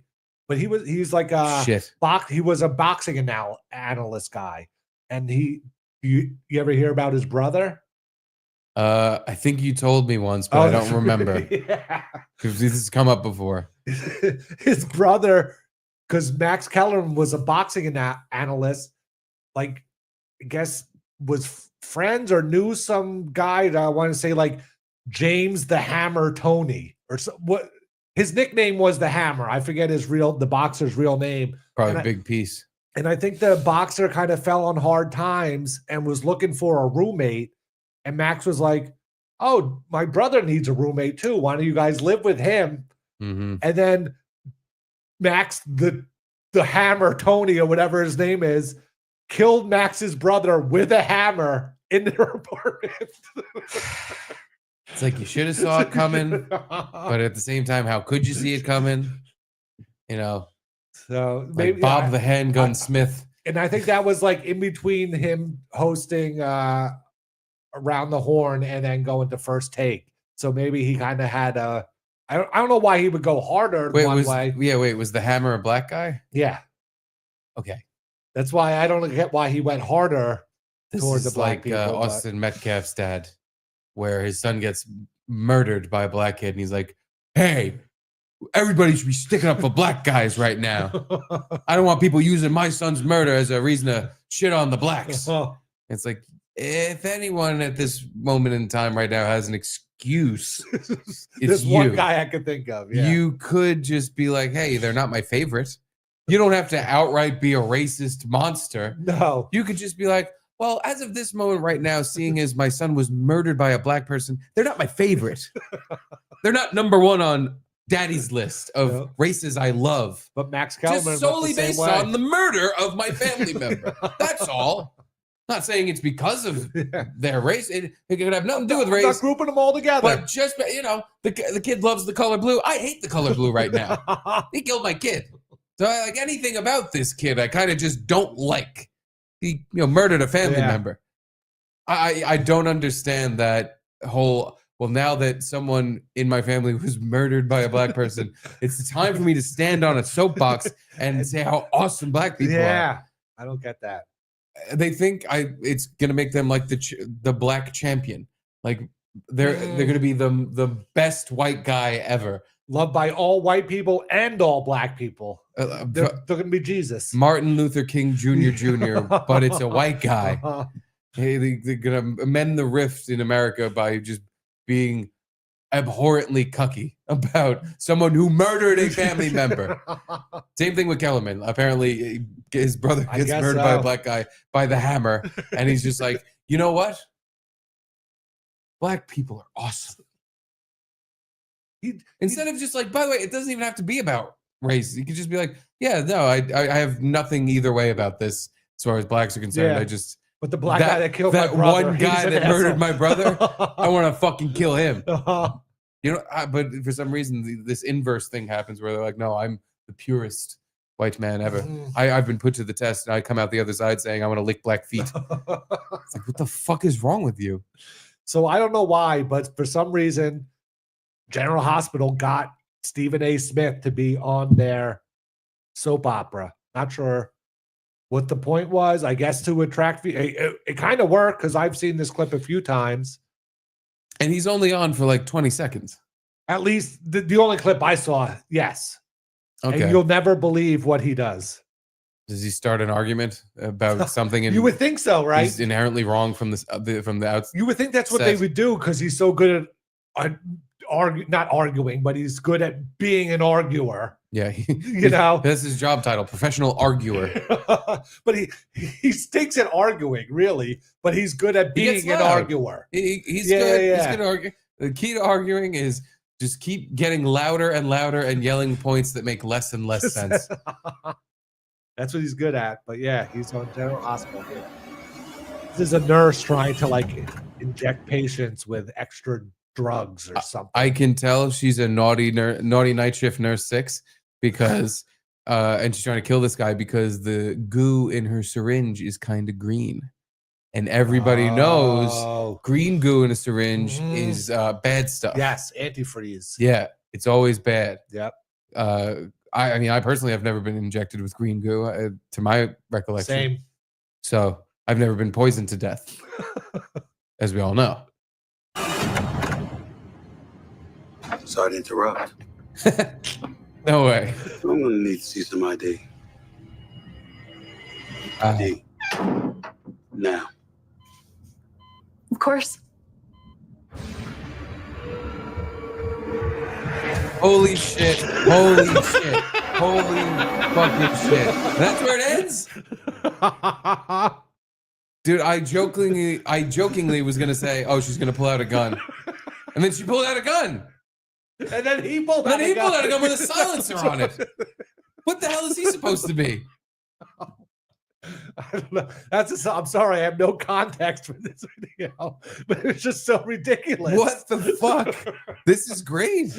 I want to watch the whole thing again. First of all, is Bill Belichick the one getting dosed? Is that his? This is based on Bill Belichick and his girlfriend Jordan.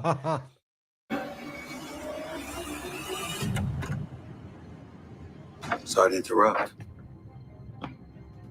I'm gonna need to see some ID. ID. Now. Of course.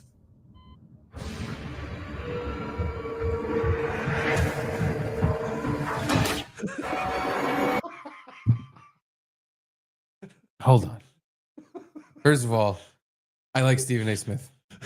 I officially set it in stone. You're going to vote for him for president I'm voting now? for Stephen A. Smith now because his overacting and shitty soap opera is so perfect. But my only question is, so she pulls a gun here. He sees it. She turns around. His gun's... Apparently he had just his gun in his hand the whole time to his side. And I just didn't notice. Even though here, he's not... Oh, I guess he is holding it here. Yeah. Oh, look at that. Phew. Of course.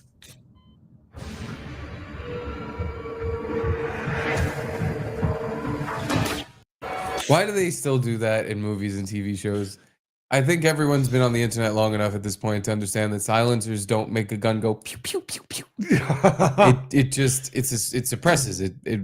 It makes the gunshot less loud, noisy, and like a big fucking thing. Yeah, it's not a new sound that it creates. Yeah, it's the same kind of bang bang, but it's instead of bang bang, it's bang bang.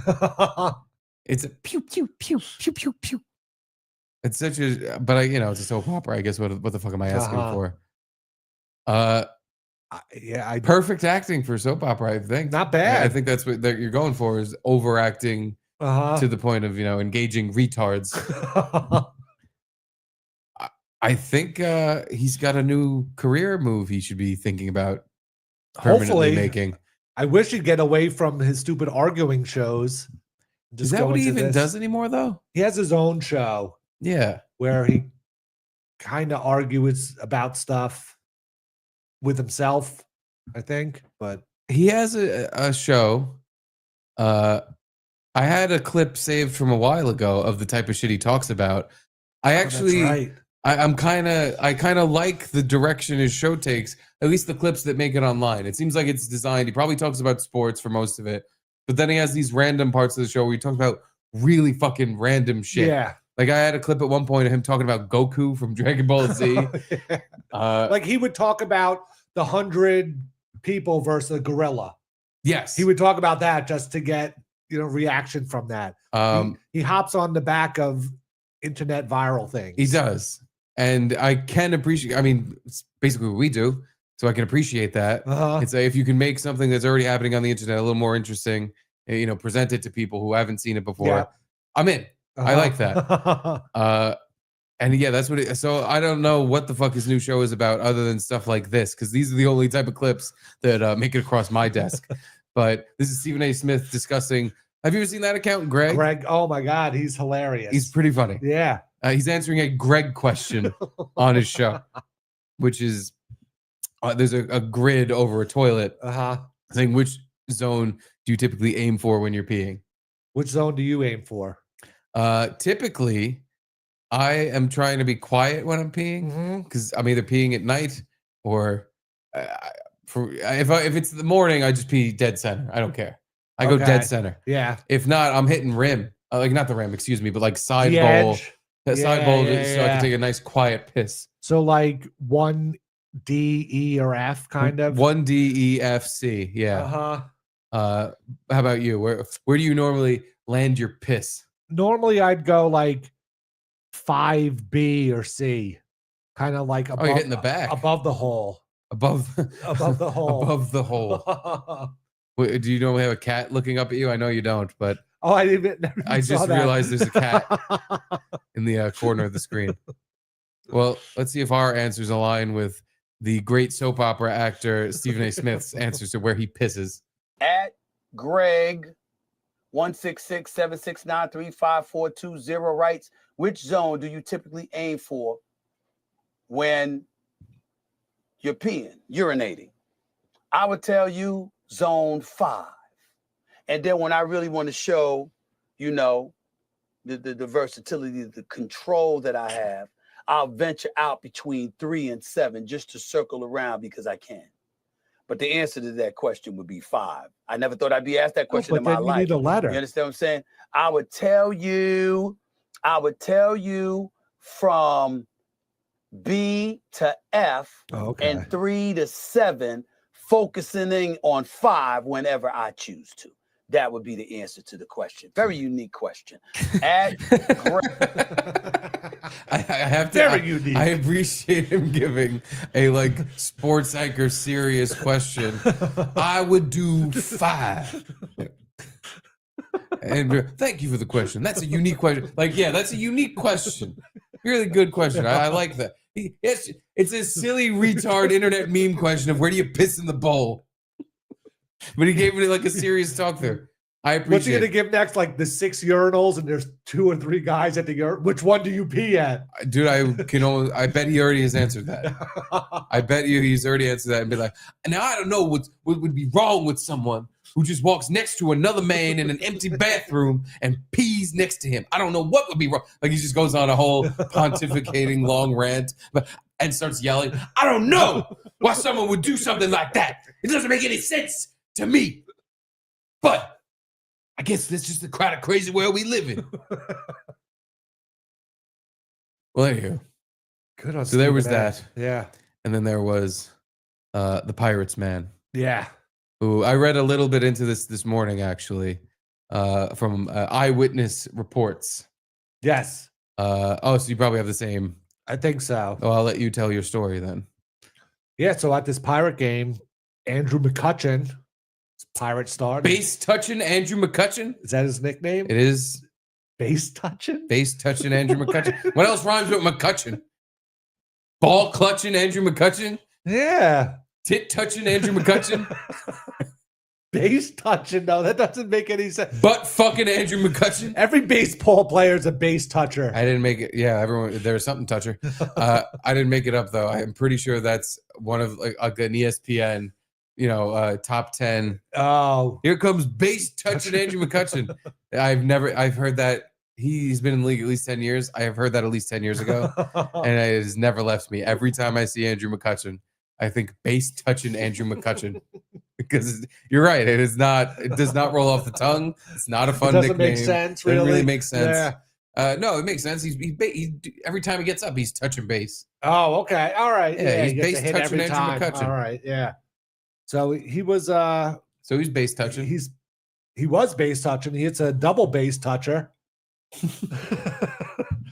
and so not a home run or anything. But keep your eye on the ball. Fans above the "Take Me Home" sign, kind of in those kind of bleachers up there. So yeah, where this blue banner is, above on the right, there's a blue banner. You're gonna see a guy in the middle of those seats in the top here. He's gonna do something silly, very silly, very silly. Oh, there's no sound. Whomp! Oh, they blurred it out. Oh, they did. They blurred out a second. It's like you don't see a guy. Did he die? He's in critical condition. Ooh, yeah. Skull fracture, critical condition. It's very touch and go. You could say base touching. It's very base touch and go touching. Andrew McCutcheon. So here he is. There he goes again. Flops off out of the outfield. I've not. This is the only time I've seen a version where they actually blur it out. But I'll show it one more time just in case you missed it. So watch the guy in the outfield stands. A double gets hit. He just out of nowhere jumps over and completely flops onto the field. Yesterday you showed me this video and you were like, I think he's trying to kill himself. And I'm like, I don't think he's trying to. But the way he literally just jumps up and leaps over the fucking the barrier, you would think it kind of looks like a guy trying to commit suicide. But when you watch it again, like you see other fans kind of jump up a little bit later than him, though. Like he jumps first, and then everyone else kind of gets up He was little the bit. first excited guy. Yeah. So and he just flips over the edge and flip flops. And then he landed on the ground. Medics came over to him. Yeah, they bring the cart out. I mean, it's scary that it doesn't even seem like that long of a way down, like that crazy of a fall. Like I would think he broke a bone or something, but not like that he's about to fucking die. Yeah. You're landing on dirt. It kind of helps a little bit. Even like, I guess if you just hit your head, like that's all it takes. I mean, that was at least 20 feet. 20 feet. I could jump. I used to jump off like my fat fuck ankles would shatter into a million pieces. I would probably die.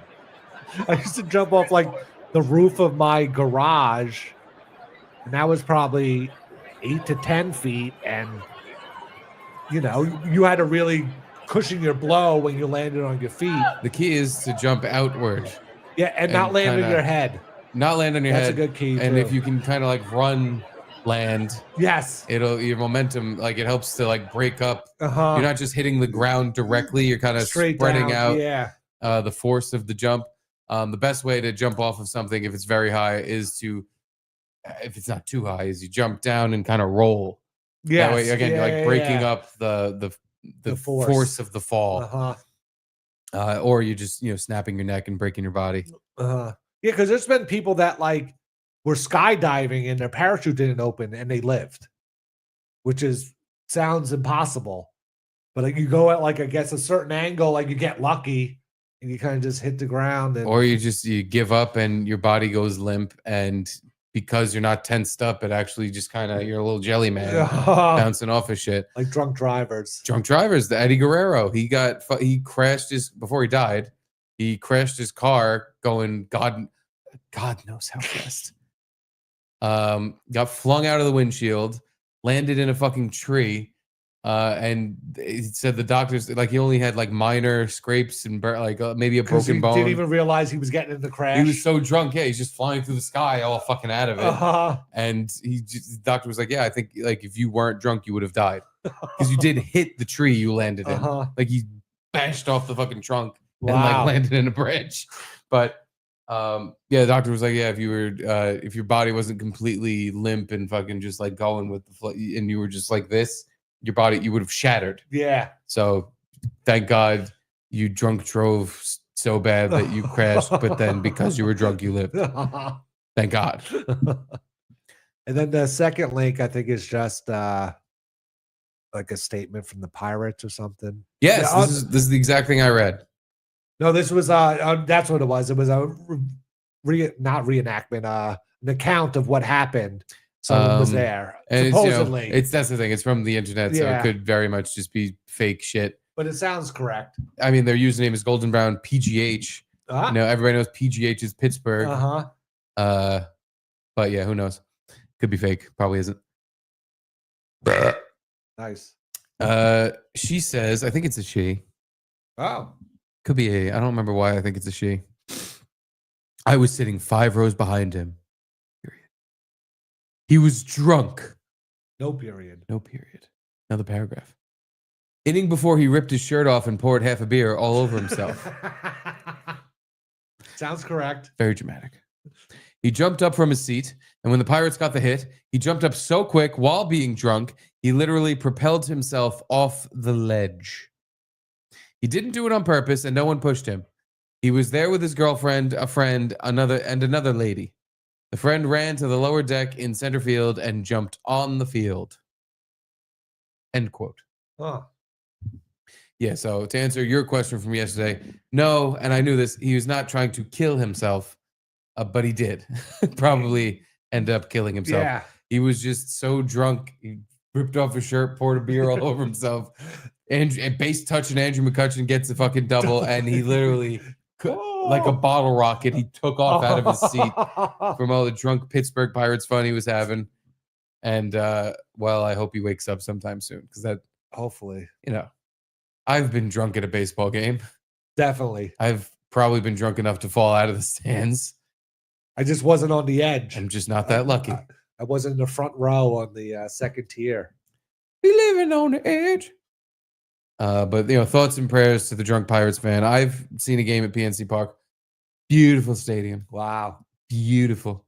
Beautiful view. He was in the outfield, which is probably the shittiest view, because if you have seats anywhere kind of like behind home plate or on the baselines, you have this just gorgeous cityscape. Oh, wow. Right over the right field fence. And with the yellow rivers. those 3 river bridges. You can see the bridge, you see the skyscrapers, you see other Pirates fans. Which they're not happy to be there. That was the thing. Like when Andrew McCutchen was in his prime, it was like he was really base touching. He was really the Pirates. Like almost they make the playoffs maybe one year, maybe, or like they were fighting for the playoffs at least. And then it was like, oh, the Pirates are finally turning it around, because they're kind of like the laughing stock of. It's embarrassing because they're cool. Like. They're a cool team. They're cool. Jersey's cool. They're like, they have the Pittsburgh Steelers and Penguins. Like, they all have the same colors. They all have like the same attitude of, we're gonna grind out and fucking win. Yeah. Penguins and the Steelers win championships. They're good teams. And then there's this bastard bullshit team that since Roberto Clemente hasn't been really any good. And he fell out of the Roberto Clemente stands or whatever. Yeah. In honor of Roberto. But yeah, I mean, no, they were good when Andy Van Slyke, Spandy Van Syke, and Barry Bonds were on the team. Yeah. And championship good? Not so much. They got to the playoffs, and then they lost to the Braves in some dramatic kind of ending, I think. And Doug Drabek, he was a pitcher on the team. They were pretty good, but then after that, they just the rumor is like the owner just milks the MLB TV money and spends as little money as he can on the team and just gets all the revenue from the TV contracts. They need to fucking hold down the owner of the Pirates and butt fuck him to death. Yeah, because it's a city that like loves their sports. Yep. I went to a Pirates game when I was in Pittsburgh a couple years ago, and awesome stadium. Everything's cheap. Dude, it was like $50 for the first section behind home plate. Like, it was so fucking cheap. And me and Caitlin went to the like bar thing to get a drink, and we both got 2 like double cocktails in souvenir cups. Yeah. And the girl hands them to us like, all right, $15. And I just went, each? And she looked at me like I was insane. She was like, no, it's just $15.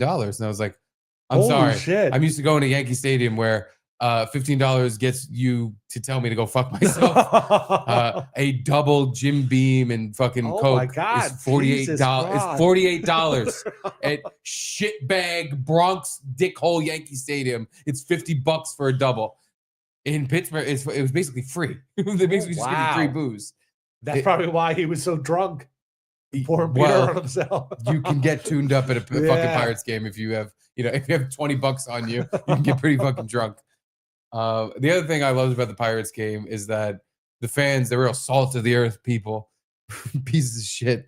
One guy was right behind home plate just screaming. It was the Pirates against the Miami Marlins. So really like two worst teams in the league facing off.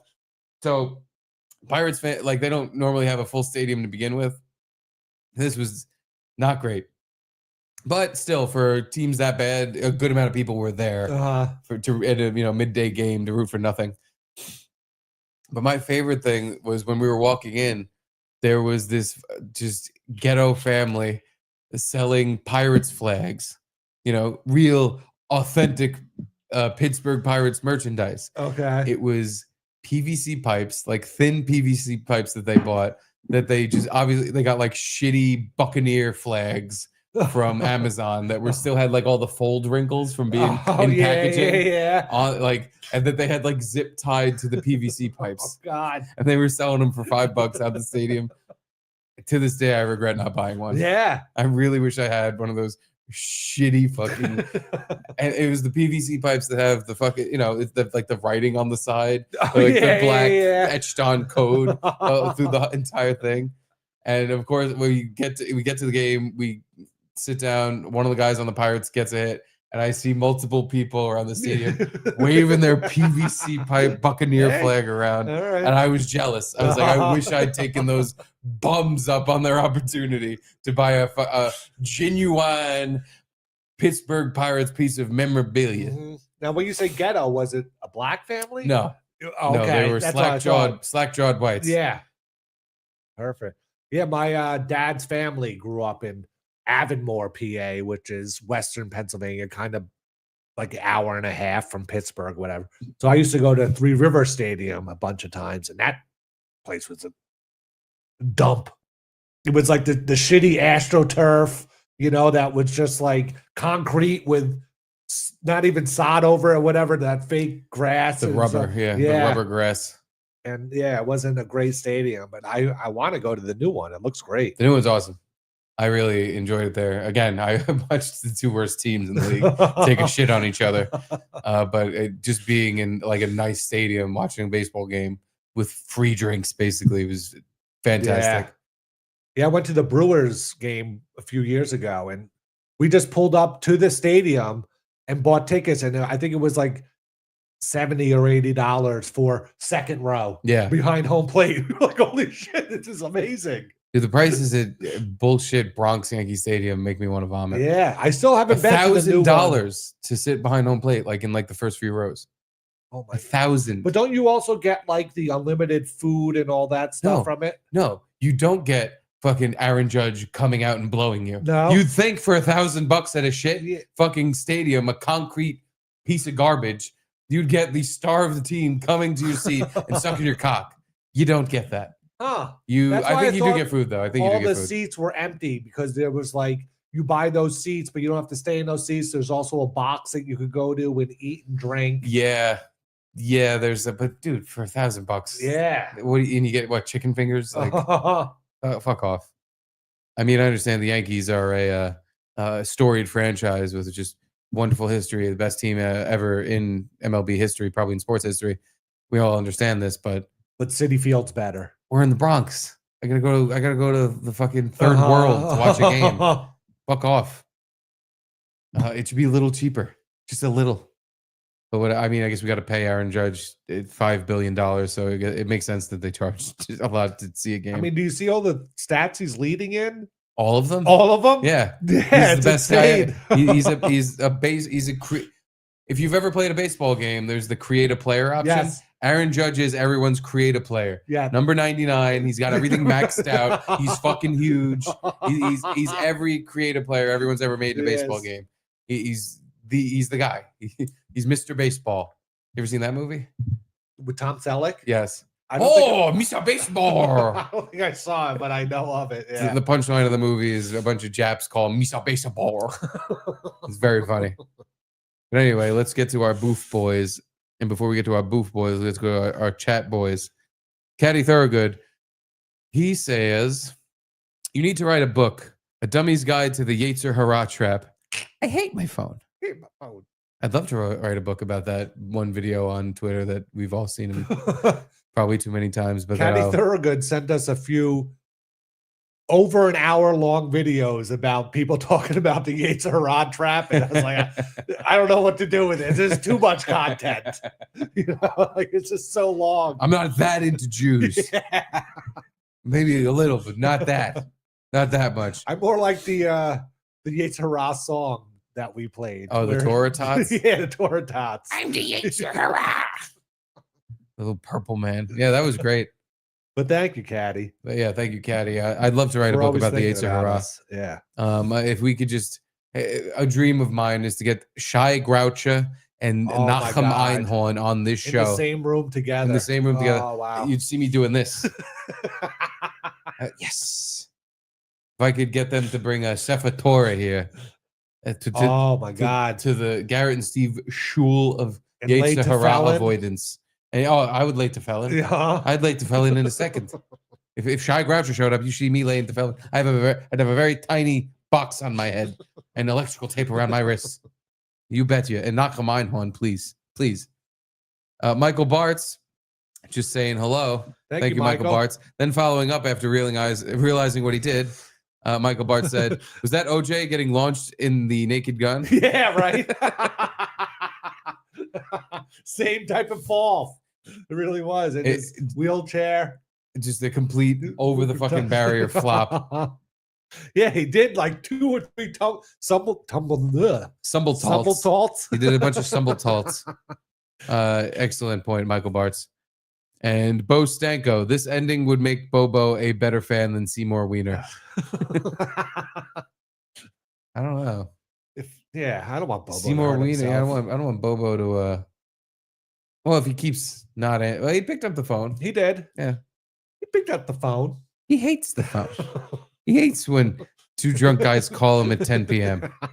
He's trying to go to bed. He's fake sleeping. That was pretty funny.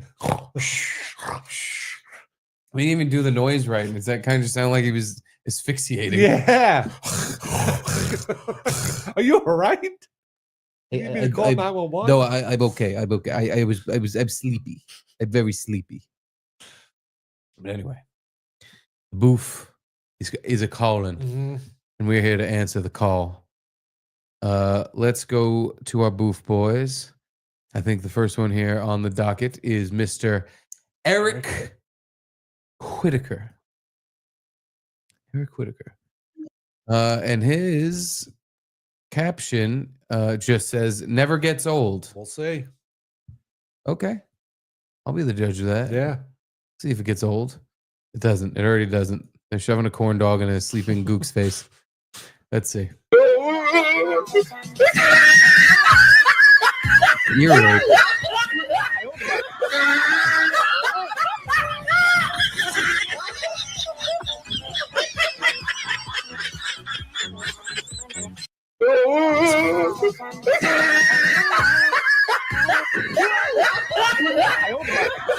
Whenever you get a reaction that's too perfect, I automatically assume fake and gay. Definitely fake and gay. Yeah, I gotta go fake and gay. But I've seen videos like this where the other thing is the person's not reacting violently enough for my liking. No. If I genuinely thought that while I was sleeping, you put your fucking pecker in my mouth, I'd be like, all right, well, you accepted the terms to me murdering you. You've accepted now that I get to kill you. I now get to, or I get to at least hold you down and shove my pecker in places you don't want it. Yeah, she should do her karate on him. She should karate him. Ooh, I have a good karate video. It reminds me. Although this particular video, fake and gay, in similar situations, I've seen real ones. I don't know how you don't just lose your mind, especially when you just wake up. You're not thinking rationally. No, I'm the most irrational human being on the planet when I just wake up from any. I'm like auto cranky to the point of murdering someone. Yeah. So just to even now think like, oh my God, your dick was in my mouth while I was asleep. First of all, you gay. Second of all, I'm a key you. But it's not even like you just woke up. It was like you were sleeping and someone deliberately woke you up. You're already automatically mad just from that. Mad's not even the word. It's a different level of mad. Incense. Killer instinct. But let me just hold on, Booth boys. Hold on, Eric Whitaker. I had a karate woman that I saw this morning. You just reminded me of that. I think we should all take a gander at. Okay. Because I am in fear for my life. I hope I never run into this woman in a dark alley. Wow. Because this is her black belt ceremony. Oh, this shit. Is her earning her stripes. I don't know if I'm as tough as for these stacks of wood, but I doubt I am. Okay. And she'd probably break me in half. Let's see. Yes. Power, baby. Yeah. Board break to start off this creative breaking tournament routine. Up next is Isabella now with a headbutt board break. Yes. The hit. Was it balsa wood? The fucking absolute lack of power in anything she's doing. Like, why do they do? I mean, I know why they do this because she's paying. She's paying them to be a member of this karate gym, so they have to make her feel good. Like, no, really, you can You're break. insane. Yeah, you're so strong. Holy shit! Look at this headbutt. It's not even a headbutt. She's literally just moving her head through the wood. Yeah, a headbutt. There's like a violent motion your head has to do. If you ever seen like a video from Europe, they love headbutting over there. It looks like they can crack your fucking skull open with this fucking, like they throw their whole body, they like twist back and spring forward like a whip. Yep. This is the opposite of that. This is her stepping forward. Isabella now with a headbutt board break. Yes. Like you don't dip your head. But even the sound of the wood breaking sounds so. It's like I took a pencil and snapped it. It sounds like breadsticks being broke, like stale breadsticks snapping. And but her battle cry is convincing. Yeah. Hit here in the breaking point, breaking championships. Going for a knee strike. Yes. Excellent technique and power so far. Awful. Representing Team Victory. Up next, a back leg roundhouse kick. 3 boards. Here we go. Oh my God! Did you see that? She broke one of the pieces of wood. She broke one by just tapping it with a tap. Now, am I to believe she's just so powerful? She's gone Super Saiyan, and she's just all that screaming is her gathering up so much strength that even if I were to touch her, I would bounce off. Or is the wood paper thin so that she can tap it with her tippy toe and snap a piece? Which is the truth, Garrett? Because I'm just confused. I don't know. We'll have to see. I just need to know. I don't think she's going to get through all 3, honestly. 3 boards. Here we go. Unbelievable. Wow, she snapped it all. She snapped Having it all. a great time here at the... Oh, no. Is this a hand chop? Sal Volcano holding the wood beside himself. Having a great time here at the Southern Showdown. 6 boards. Double hand slap. Double hand fist. There it goes. Good hit. Now coming up to break some concrete. Oh That no, was one concrete. slab going That's down gonna the hurt her side. foot. Concrete Gonna hurt her break. foot. You can't just break concrete. Here goes. Measuring the distance and a little high. Gonna try again. Here goes. How? How do you fuck up your fake thing? It's fake. It should have just crumbled from you touching it. How'd you fuck it up? Oh, there you go. There you go. Excellent You broke the power. fucking cork board. Awesome performance. Oh boy, here no. comes the real concrete. Break. Here goes 3 concrete slabs. And a forearm break. Oh, good hits. Power, baby. God. It didn't look powerful at all. Oh yeah? You think you could beat her up? In a second. No training. I don't have to prepare at all. I could beat her up. We clearly watched 2 very different videos because I watched what I would call a karate master breaking through both her own limits and the limits of wood and concrete. Wow. But That you was just impressive. think That you was just 3 concrete boards. misogynist Wow. Garrett just thinks that ladies are bad at karate. This McDojo she's working at. And the tennis girl screaming before every shot. Ah! Ugh.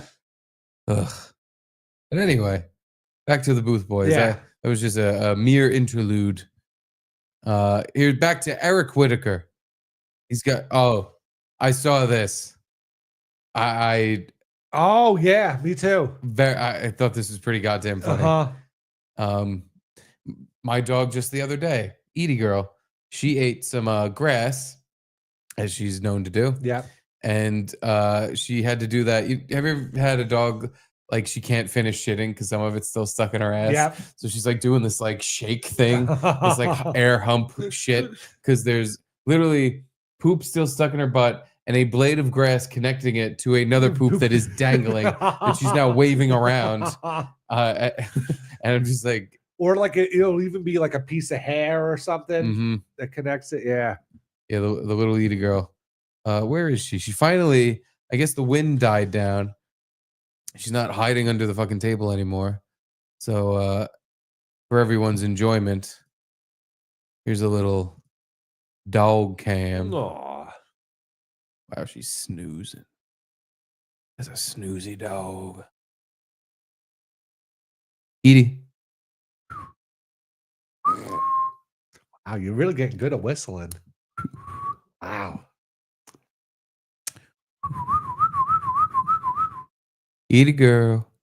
Oh. Oh, what a good dog.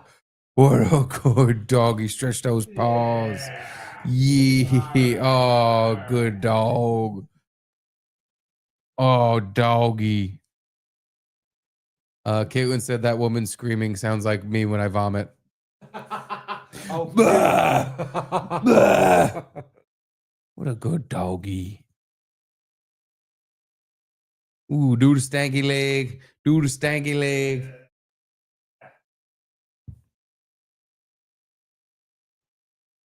All right, that's all you get. Can't do it all day. That's all you get.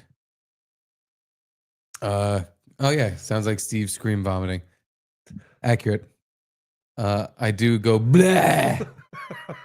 I don't know how everyone else doesn't. Like that's how it comes out. I scrum it. Yeah, I don't know. I just kind of vomit without screaming. I wish. But here's a dog vomiting out of its ass with a light show. It swallowed a toy that lights up and it is stuck in the exact perfect spot. I feel bad for the dog because it can't shit it out. It's like right at the breach point. It's just walking around with a light show coming out of its butt. I mean, at that point, it didn't even get it out. No. At this point, do you take this dog to the vet or you go, this is too great?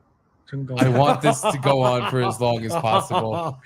Hopefully there's no infection or so. Yeah, hopefully, dog's just going to shit it out at some point. Yeah, hopefully nothing bad happens because this is great. It's like one of those OnlyFans girls that's got a light up butt plug in her ass, except it's just a hilarious dog that ate a toy. This guy should open up an OnlyFans for his dog and be like, hey, there's my dog's ass plug. Yeah, or just like, when will it come out? I'll film every time she tries to poop and see what happens. Taking bets. Yeah. How many days of shitting before this? I mean, is anything even coming out of it? It must be No, peeing. it doesn't look like it's moving, really.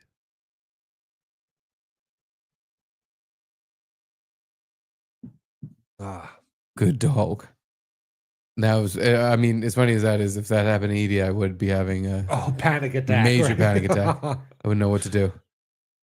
Right, girl? I already half panic when she's got big dangly grass shits hanging out of her ass. You never have to pull it? No, thank Never? God. Oh. Yes, I have. Yeah. You just take the doggy bag The and doggy you grab bag. her Yeah, asshole. yeah. It's gross, but I can feel the appreciation on her end of like, oh, thanks. Because they seem so confused when it happens. Mhm. Like, I took a shit and it should be out. What's happening? I got, thank you. I had shit stuck up my ass. Thank you. Really helped me there. And Eric Whitaker's last submission for the day, Fafo, he wrote. Fuck around and find out. Fug and find. Another couple of, I think I know what your algorithm feeds you, Mr. Yeah. Whitaker. Couple of Asians. He likes the slanty-eyed girls. He likes that sideways pussy. Chance some of that fucking drink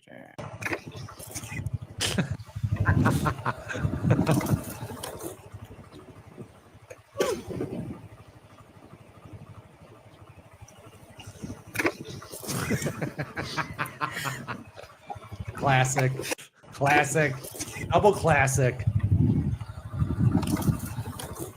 The thing you do with when someone's drinking a soda is that the first few times you tap it down like you're trying to stop them from drinking, and then they try to pull it up fast, and then you hit it from the bottom, and then they chug it.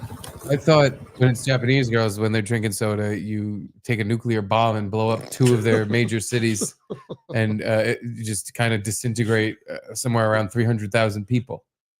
So that's what you do. That's another way. That's another prank to play. They're lucky they only got 2. I've been watching The Pacific. Oh which, yeah, old show Band on of the HBO. Brothers, Part 2. Kind of, yeah. Yeah, It's with Jimmy Fallon. No, it is not Band of Brothers Part 2 at all. No, unless he's in an episode I'm not up to yet. I thought, wasn't it Band of Brothers Part 2 with the Pacific? No, it's a different thing. Oh, It's basically Band of Brothers, but it's in Japan instead of. Yeah, but it's not. I don't think it's Tom Hanks executive produced it.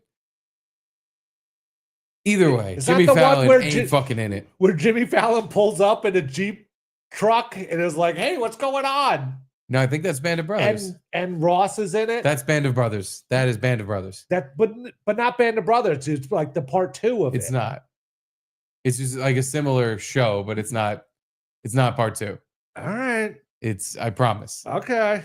Because I think, but I've been watching what those damn Japs did to our boys over there, and I for the longest time I've been like, that whole, especially after seeing Oppenheimer, where it's like the war was basically over and we nuke them anyway because we were just showing off like, hey, no more wars with America unless you want to die. And I was like, oh, maybe it wouldn't been. It was really cool that we did that, but now. You're right, Band Brothers. Yeah. They should have dropped 5 fucking more for one scene God. and one scene only. I mean, first of all, the warfare was just insane. Mm-hmm. Psychological as much as it was just brutal fucking bombs constantly. When they attached a bomb to like a kid and ran the kid up to the people. Sure, there's that. Sure, there's the constant American the corpsmen are trying to help these injured Japanese soldiers because that's just what we do. Yeah. And the second the American goes over to lift them up, they're pulling out grenades and blowing themselves up. There's all that. There's the warfare where they're going through little fucking rat tunnels like they did in Vietnam, and they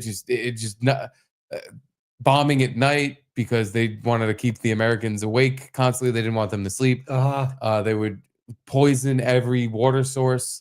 So Americans would start drinking out of poison. Like they're on these islands. They're on these millions of little fucking islands that are below Japan that are all shit. And they fucking, there's nothing to drink. Everybody's getting fucking malaria and getting destroyed by mosquitoes and all this. And these guys finally find water and they go to drink some of it and it's just poison. They pull up half a dead goat carcass that's bleeding in it. But aside from all of that, these boys walk into Guadalcanal. Yeah. And one of the first things they see when they're walking into the jungle is 2 American soldiers tied to trees. One of them's got his fucking head cut off, and the head is on the floor presented with the other one who's got his hands cut off and his dick cut off, and the dick of one soldier is on the face of the head that is cut off of the other one on the ground. Wow. And I'm like, I don't know how you see that and don't go, oh yeah, let's just kill all of them. Why don't we just kill? Because they clearly tortured these guys to death right before they then desecrated their corpses and put the cock on the face of the other fucking guy. So why don't we just brutally kill all of, like, fuck it. We didn't use enough nuclear bombs. Yeah. We should have just eviscerated the whole fucking place. But the bombs worked. Oh, they worked. They tamed them down They quick. really fucking. But again, at that point, Japan had already gone like, all right, I think we lose.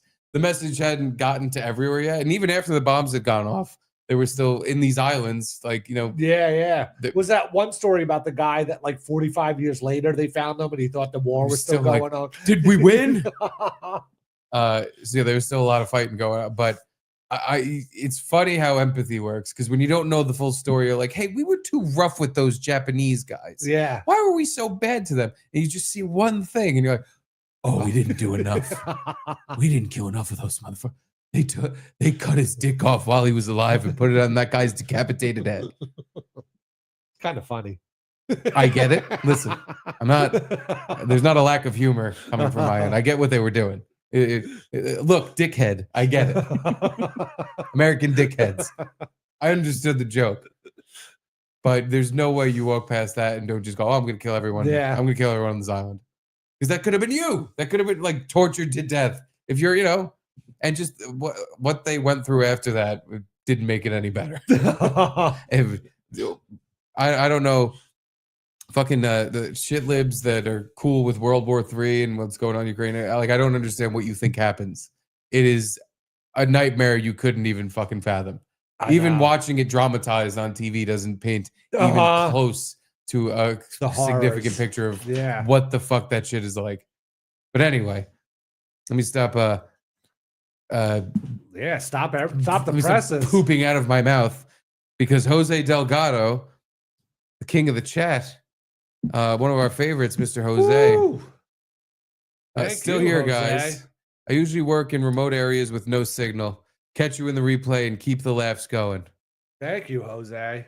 It's to you, Jose. Much appreciation.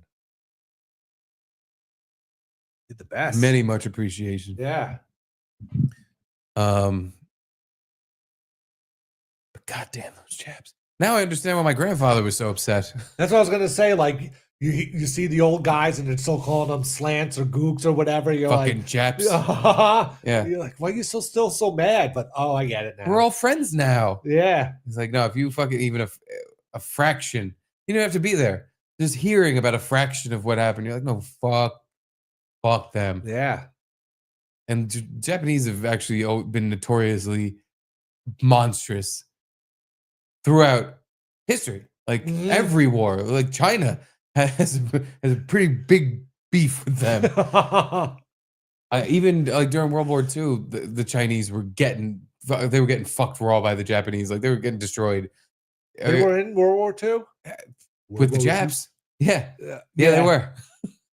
In just the worst way possible, getting murdered, slaughtered, raped, and fucking destroyed. God.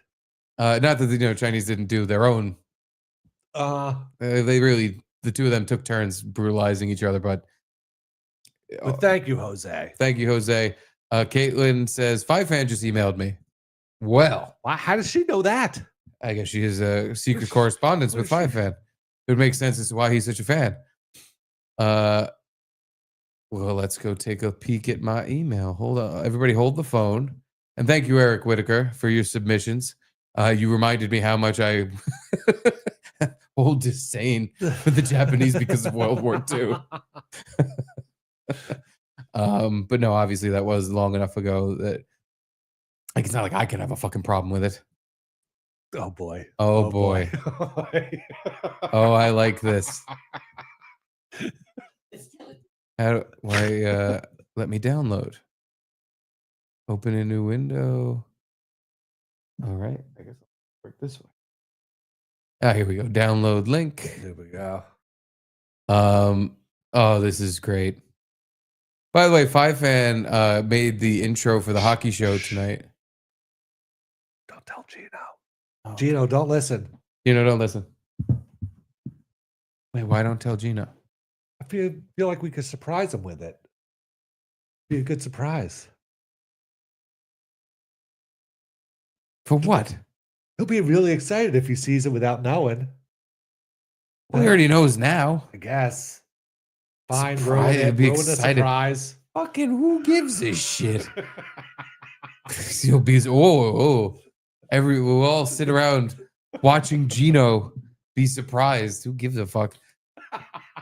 It wouldn't because we're not going to be surprised and still going to be super happy. Like, it doesn't matter if he's surprised. Good point. My fan made an intro for the hockey show that is better than any hockey show or football show we've ever done. It's a minute and a half long, and it's literally just every good thing we've ever done condensed into a minute and a half. And it's literally better than anything we've ever done. By far. By a fucking long shot. It is the nuclear bomb to our penis on a head. It is so fucking good. Yeah, so I can't even wait to show it. But in the meantime, I guess this will have to suffice. Five Fan sent me a file that just is labeled Cynthia Dinosaurs. Still, it was very considerate. I'm no low-life motherfucker like you, bitch. Oh, stop. I'm a mother of 3. Hello, family. You raggedy, non-talking, dick-sucking ABCs 1, 2, 3 motherfucker. You. Am not. Oh my god. She really was the fucking grandma from Dinosaurs. Holy shit. That I want to watch it again. But still, it was very considerate. I'm no low-life motherfucker like you, bitch. Oh, stop. I'm a mother of 3. Hello, family. You raggedy, non-talking, dick-sucking ABCs 1, 2, 3 motherfucker. You. Am not. Perfect. I know.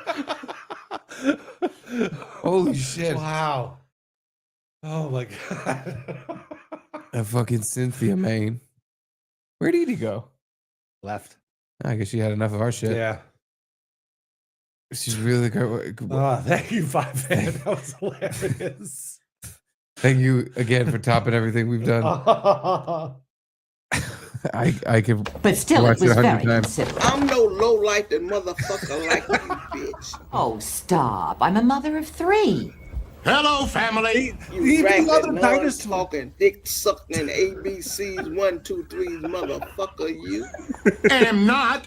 Even the dinosaurs have like great reactions. How did he to find it? the perfect scene? He go through every season of every episode. How does he do it so fast? Good fucking God. That's so fucking funny. You raggedy ass ABC 1, 2, 3 motherfucker. No, I'm not. He even says like, no, I'm not doing. It's like, what the fuck? God damn. Five Fan.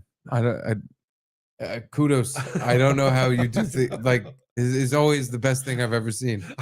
I literally almost peed my pants watching this. I was like, raggedy ass mother ABC 1, 2, 3 motherfucker. No, I'm not. No, I'm not. Oh, all right. Let's hit a couple more boof boys, and then we gotta get ready for the hockey show. Next up on the list is Asia S. Thompson. What food we getting for the hockey show tonight? I forgot about food. You want pizza? I mean, pizza's always good. The pizza's You always get Taco Bell again? Nah. Yeah, no. That really like I didn't like that.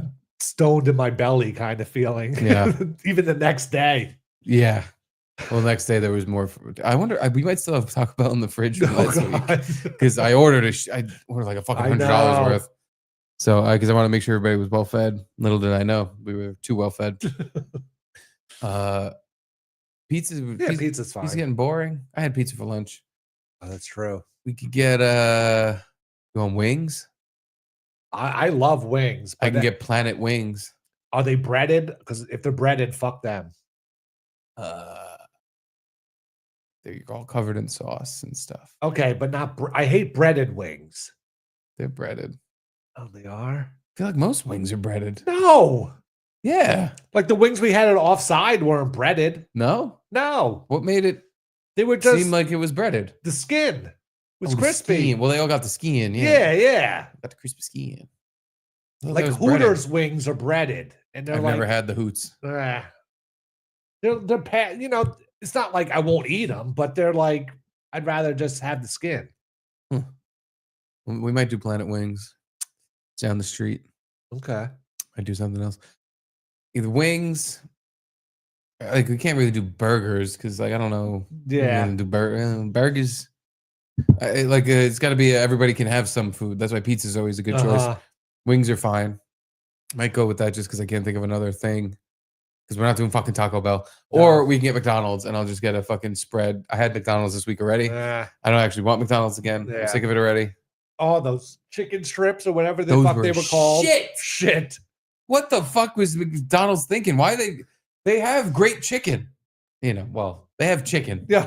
They have chicken on their chemical menu. They have but not bad chicken. This was bad chicken. how here's our new product. It's crap. Yeah, you guys want to buy the new McCrap? Steel chicken. It was so fucking hard. It was like eating a tire. Yeah. It was like rubber chicken. Rubber chicken. Yeah, McDonald's has this new like McCrispy chicken strips, and they look good. They look, but I mean, they smelled good. It's not like a groundbreaking new product they just came. It's fucking chicken fingers. They're chicken fingers. And they went for here. We have chicken nuggets, chicken sandwich, and the McCrispy chicken strips, which are just way too thick. But like, thick is fine as long as it's like a tender, real, not chemically shoved together bullshit chicken. This thing was like biting into a tire. It was so fucking thick and shitty. I don't know how you fuck up fast food that bad. Me either. McDonald's, someone who works in like the idea office needs a stern talking to and a moderate ass raping because that chicken was so fucking bad. I mean, I still ate 3 strips. It's addictive. They do, again, they put chemicals in the food that makes your brain react. That like I want, even though I'm not enjoying this, I want more. But yeah, I couldn't have been more disappointed. I had one chicken strip and was hanging half of my body out the window because I was going to kill myself. I was like, it was so bad. But anyway, that's neither here nor there or everywhere. Asia S. Thompson. She says, I'm curious to see how you would answer this question. Well, okay. What's the question? What's the question? What the question is, you raggedy ass ABC 1, 2, 3 motherfucker. No, I'm not. I want to play it again. We're gonna play it again at the end of the show. You're a black man. Because of you, I'm a black man. More or less. So wait, hold on. I'll refresh it again. The caption is biracial son has a question for his black father. Oh boy. Wait till you hear his answer. How do I know you? So Pops, you're a black man. I am. Because of you, I'm a black man. More or less. So More or less. So No, that's me. if I painted my face black, would that be blackface? And if it was blackface being a hate crime, would that be a black on black crime? Now, let me tell you why. Why? If you painted your face black, it would be the completion of a process, and it would be disrespectful to your mother, or you would be eliminating her. It's not my fault you ran out of toner when I was born. Well, You koala printer. perhaps we should have tried a different position. Wow! Pops takes another dub. Good answer. So Pops. Yeah, what would my answer be? You're a mongrel. No, he doesn't look black at all. No, he doesn't.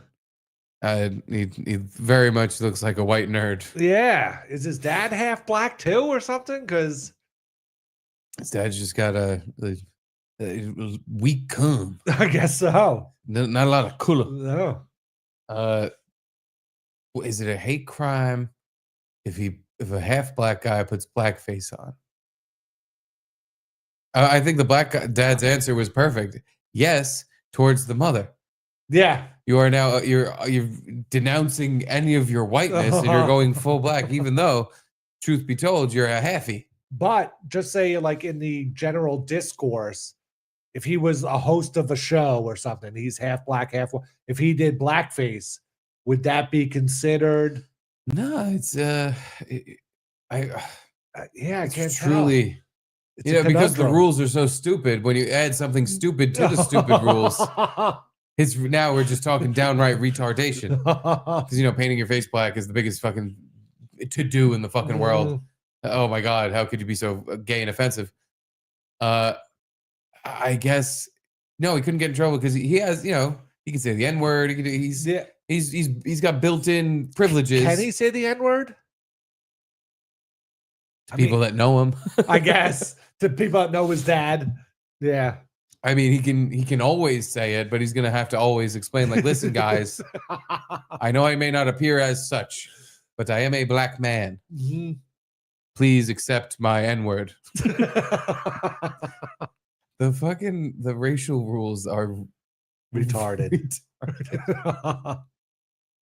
You actually stop and think about it for 2 seconds. You're just like, wait, what is everyone doing?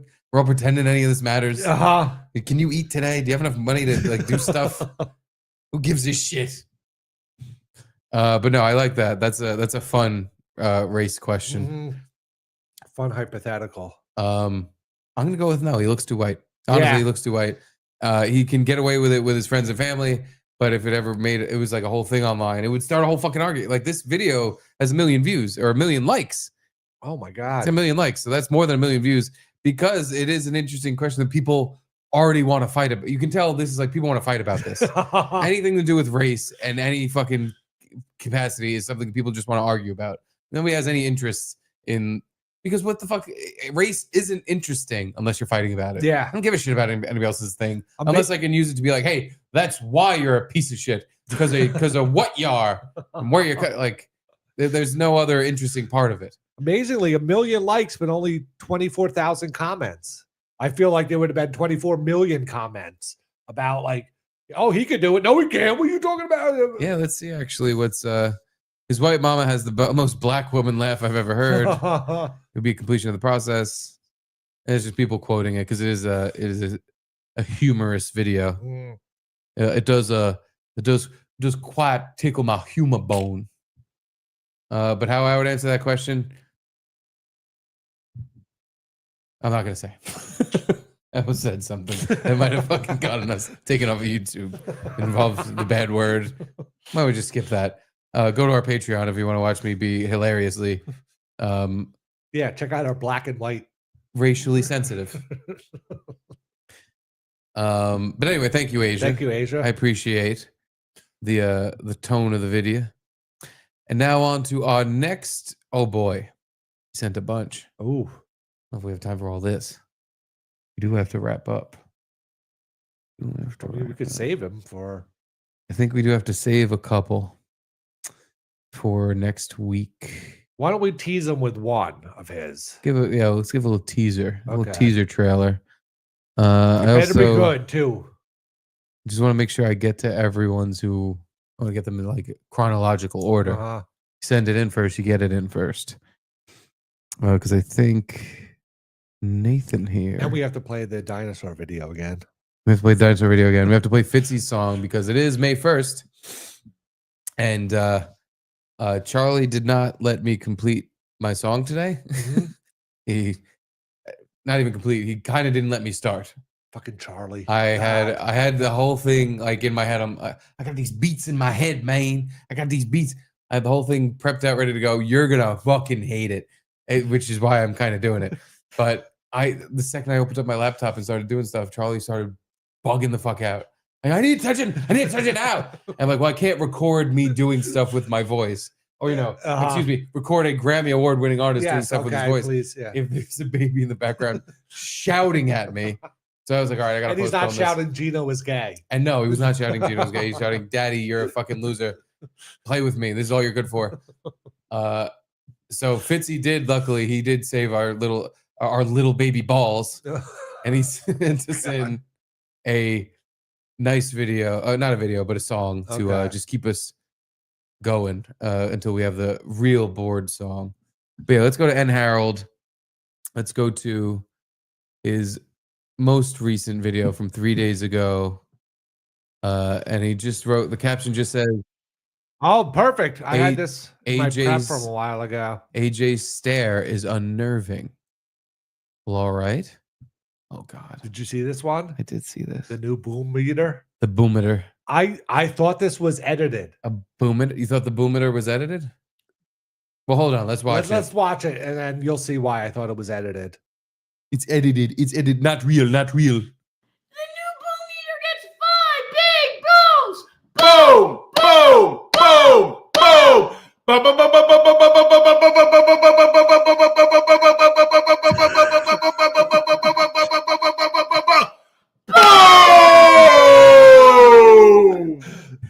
like I thought their friend was hanging out with Elaine from Seinfeld yesterday. That make you happy? Makes me happy. It makes me happy. But it also confuses me, and everything's AI, and I think we're just robots. But you know, like that Foo Fighters song, the best, where it's just like it is the best, and it keeps going, and the best. There's a 24-hour version of that song on YouTube that is just Dave Grohl saying, the best, the best, the best, the best, the best, the best. We should play that. Like at first I was like, wait, did they like just extend it? And then he finally breaks and does the final boom. But I was like, well, let's see. Does it seem edited? It doesn't. The new boom meter gets 5 big booms. Boom, boom, boom, boom. Ba, ba, ba, ba, ba, ba, ba, ba, ba, ba, ba, ba, ba, ba, ba,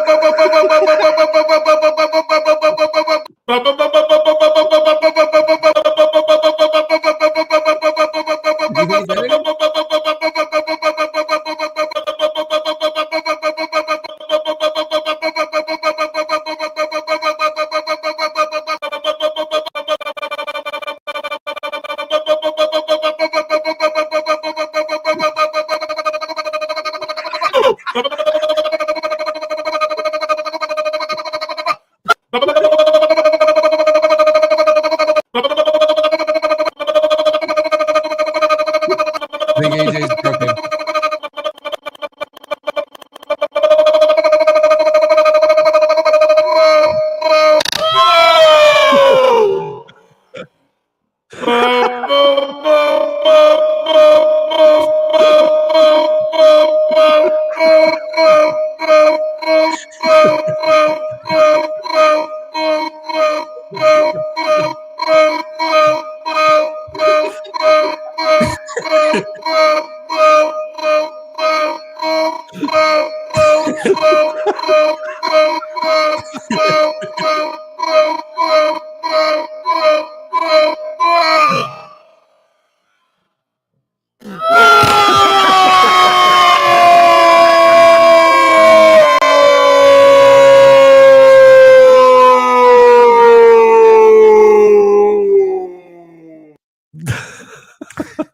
We all get what we deserve, Garrett.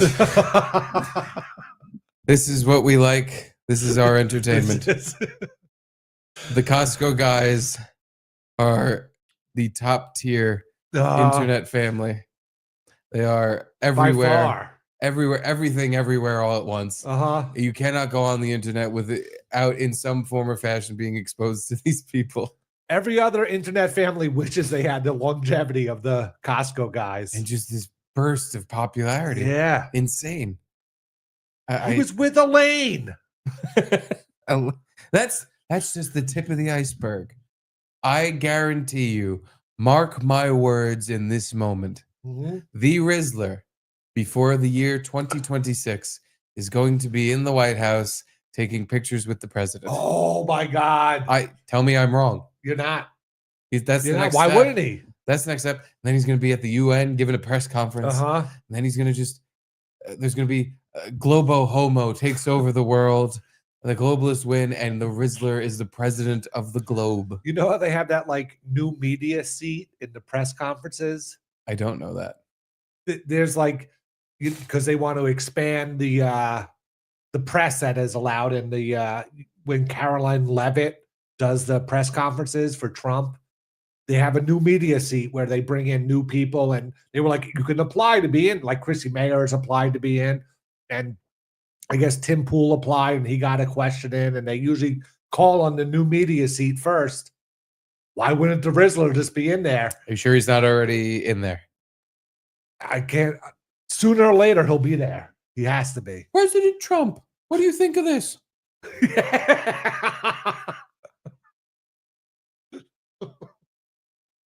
Yeah, you're right. I think that's great. The greatest little face I've ever seen. You're a good little fat boy. Your parents should probably limit the amount of calories you intake in a day, but you'll grow out of it. You'll hit puberty. RFK Jr. has something to say to you. You're an Italian. You'll hit puberty. All of a sudden, you'll be working out every day.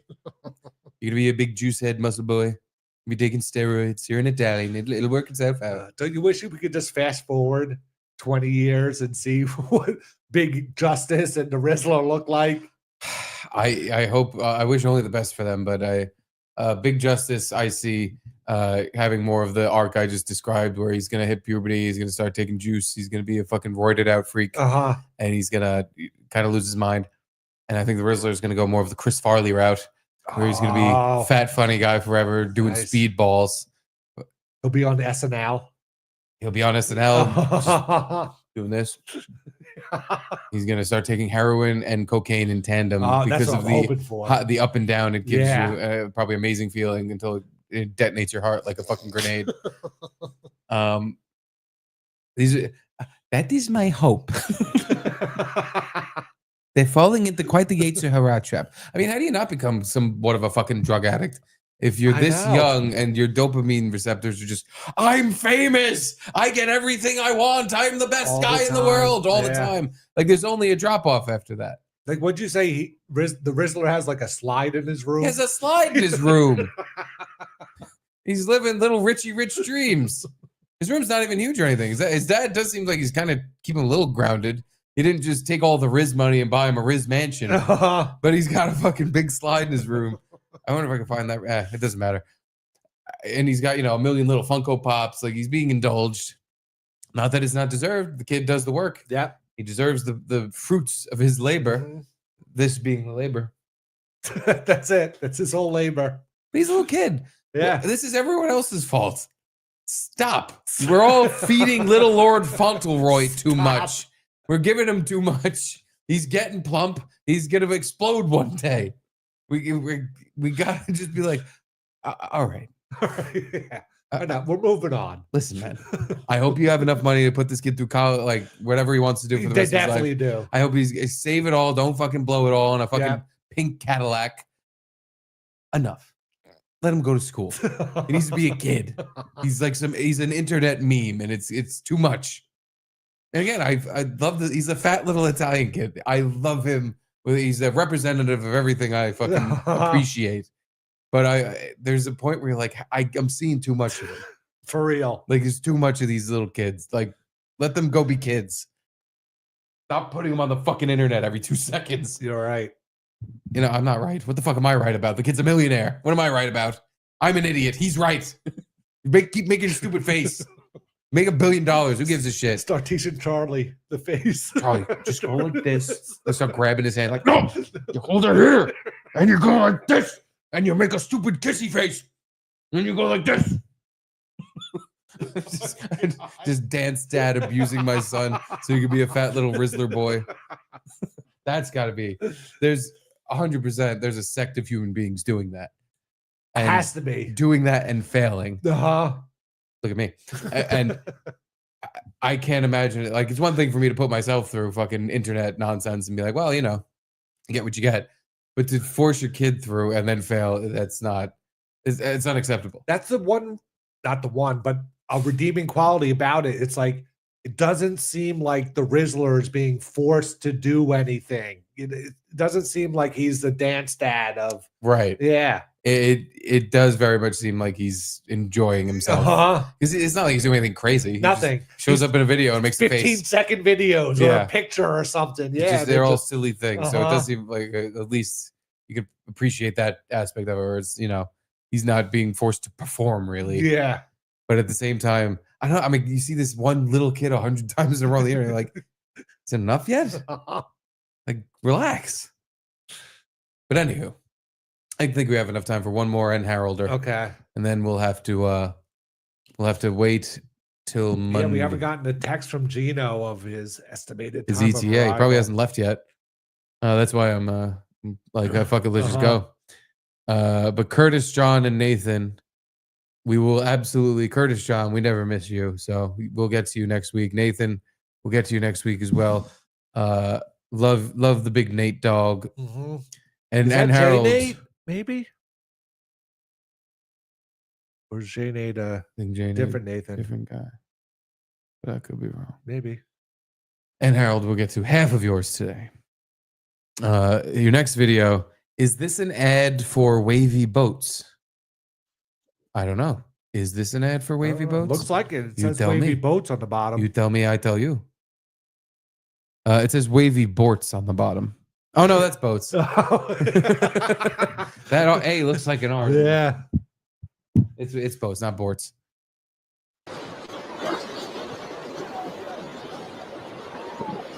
Oh yeah.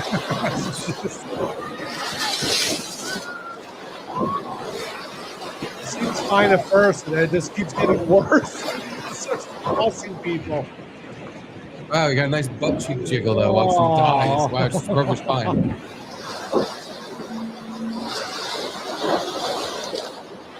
This is why I just don't get why people like boats so much. This is my experience on boats a lot of the time. What, they're too wavy? Yeah, it's just like up and down and up and down and back and forth, and you're constantly trying to balance. Fucking and Oh my sucking and God. fucking and sucking up and down. Is it that great to be on the water? Like, Yeah, I mean, do I need to? you're not gonna catch arguments from me. Maybe you should hit up Stancil, see if he answers you. At least And, his you boat can- doesn't bounce up and down. It probably bounces up and down when it's Probably. wavy. It's a fucking boat. There's I nowhere guess. for it to go. But yeah, no, I'm not a great swimmer, so I have I'm gonna drown if I fall off this thing. And yeah, I've been seasick. Like the boats for me, I like to go out and fish, but even that I haven't done in a million fucking God, years. you like to do that? Really? Oh yeah, fishing crab. I love crabbing. Crabbing's my favorite. That's you're on a pier. But you can do it on a boat. You can Can go you? crabbing. Yeah. I've gone crabbing on a boat. With what, a net? You just drop the cages off the side of the boat. You tie them up on the side and Oh, drop a them. cage. Oh, And because I've done it like on a pier where you see the fish, the crab swimming up toward the water. You dip your Oh, no. net in. oh no, I've never gone net crabbing. I've gone cage crabbing. Wow, You you put- deadliest catch. Well, no, not exactly. You just tie a couple chicken bones in the middle of this cage, Uh-huh. and you drop it down. All four sides pop out. Crabs come in. You yank it up. It's the easiest fishing in the world because Yeah. there's no technique. How long do you have to wait though? A few minutes. That's it, really? I mean, you can wait a while, but they're gonna eat all the chicken and leave. So you gotta fucking time it. Oh no, but usually the box is like has like a weird. I don't know. There's some like that where it's hole. trapdoory. Yeah. The ones I would use, literally, it's a cube, a box or whatever, like kind of a rectangle actually, metal cube. Once it hits the bottom of the ocean, all four doors flop open, and when you yank back up on the rope, the doors close shut. So you leave it down there. You kind of count off in your head how long it's been, and you assume, okay, the crabs must be digging in at this point and eating, a good amount of chicken, and you just yank it up and you catch yourself some crabs. You burl them up in a pot and put some sauce on it. Delicious. I love crab. Me too. Catch it's as a suburban city boy, there's been very few times in my life where I've caught something and ate it, but crabs are one of the times in New Jersey, and I think we were at one point in like Maryland, catching Maryland crabs and eating them. Wow. Delicious. That's some good eating, and it's good fun. It's the best kind of thing because, like you said, off the pier, you're just sitting around all day. You just keep throwing the crab pots in, coming out, and it's like you pull it up and it's full of crabs. You're like, I win! It's like a game. You win. Fucking love me some crab. Crane game, yeah. Yeah, exactly. It's a crane game. You always win. And so and you throw them all in the bucket. And then you watch the crabs in the bucket, and now it's like you have a pet until you eat it. You have these fun crabs. Take them out, and you fucking go like, oh, he's gonna bite you. He's gonna get you with his little pincer. But yeah, this is definitely an ad for wavy boats. If I ever wanted a wavy boat, this is one I'd get.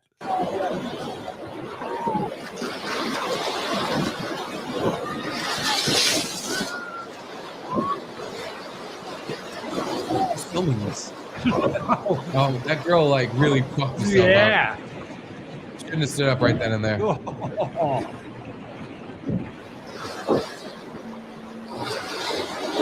I shouldn't even like, get up after that. Oh, nah.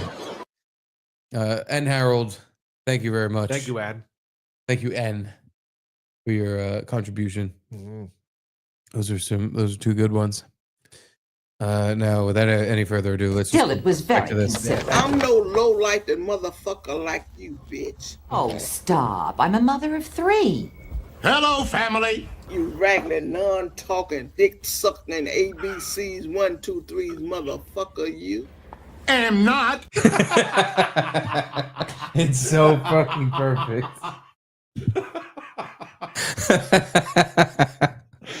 God damn it. I'm not. Five Fan, you are truly a man of talent. Oh, God. It's so good.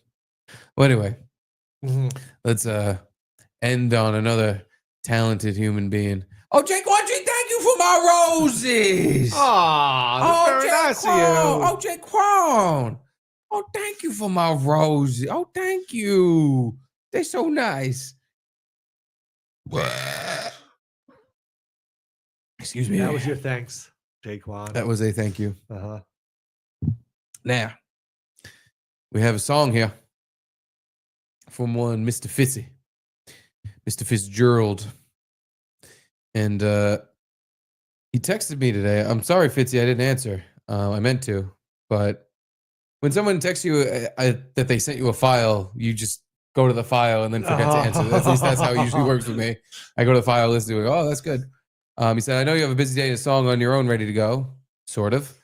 But I dropped a song in your email to enter into our American Idol board song contest. Ooh. We have to get more fans to lean into this shitty bit.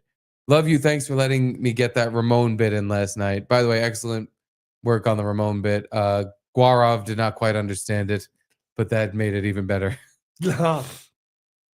Dear Steve, the judge and singer who sounds like Steve, here's your May board song. I know you have one already, but you can play this as an entry in our American Board Idol contest. If you want, send in a board song to Garrett and Steve show. So thank you for my roses. There's so many. Excuse me, sorry. Garrett and Steve show at gmail.com, and we'll play your board song. And if you win a prize. Garrett will come to your house. And if you have any pets, cats, dogs, anything else, he's going to finger blast your pet. You win the free board of charge. contest. If you don't want that, well then he won't do it. But you'll have to win the contest for him not to do it. Clever Swine. Oh no, never mind. Okay. I thought he was calling me a bore, and I was like, yes, I am. I don't know if you've heard. But I think he might have been referencing someone else. Anyway, here is the song from Fitzy. Thank you for being guest friends. Smash the like and subscribe again. Your credit card is good and you can't cancel Patreon. And if you're at a party and you want to impress you, you know they'll be screaming the song for you and me, and they'll probably turn and say, "I'm Garrett and Steve."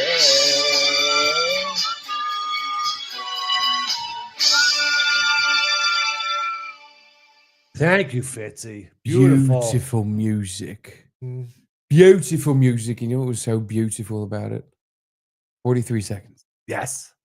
Now, 43 is a little short. If you were going to make a board song that I'm going to get everyone's names in on, it'll be slightly longer than that. I want to get, everyone deserves their due. Their time, yeah. Everyone does the due. So a little longer than that, but anywhere in between, I'd say 1.5 minutes and 2 minutes, somewhere in that neighborhood. You know, it doesn't have to be completely perfect. Somewhere around there. That's what we're looking for. So if you'd like to submit a song, send it to Garrett and Steve Show at gmail.com. That's Garrett and Steve Show at gmail.com. I feel like that song is the original song is pretty pretentious, where it's like, if I threw a party, invited all the friends you knew, you would see the biggest gift would be from me. And the card attached would say, thank you for being a friend. Like, what are you bragging about? The biggest gift would be from you? What's wrong with bragging? Stop bragging. Well, then someone else should bring a bigger gift. I guess. I said bigger gift. Gino's on his way. Thank you for bullying my Schultz. What's going on with Bull Schultz? You know, I haven't heard from him in like a month. I think he was on Gino's show sort of recently. But they've been doing some mornings. I've seen the mornings. I've seen the mornings. I never miss a morning. And I mean, summertime, it's been pretty warm out the last week at least. So his walking tour should be picking up. They just need to put it on the weekends. He should be Wednesdays. He should be picking up empties. Recycling them for 5 cents. No, we gotta hang out with Bill soon. Yeah. Luby texted us like 2 weeks ago now. That's right. Me, you, Bill, and Joanne are gonna do a lube show. Like the newlywed game. Yeah, a lubey wed show. But I haven't heard about it since that. So I don't know if she's lost confidence in it. Everyone said yes. So it's not even like, you know, everyone said, yeah, we'll do it. So I don't know what we're waiting on. It's almost like Luby has a full-time job and just sit around like the four of us. We do work.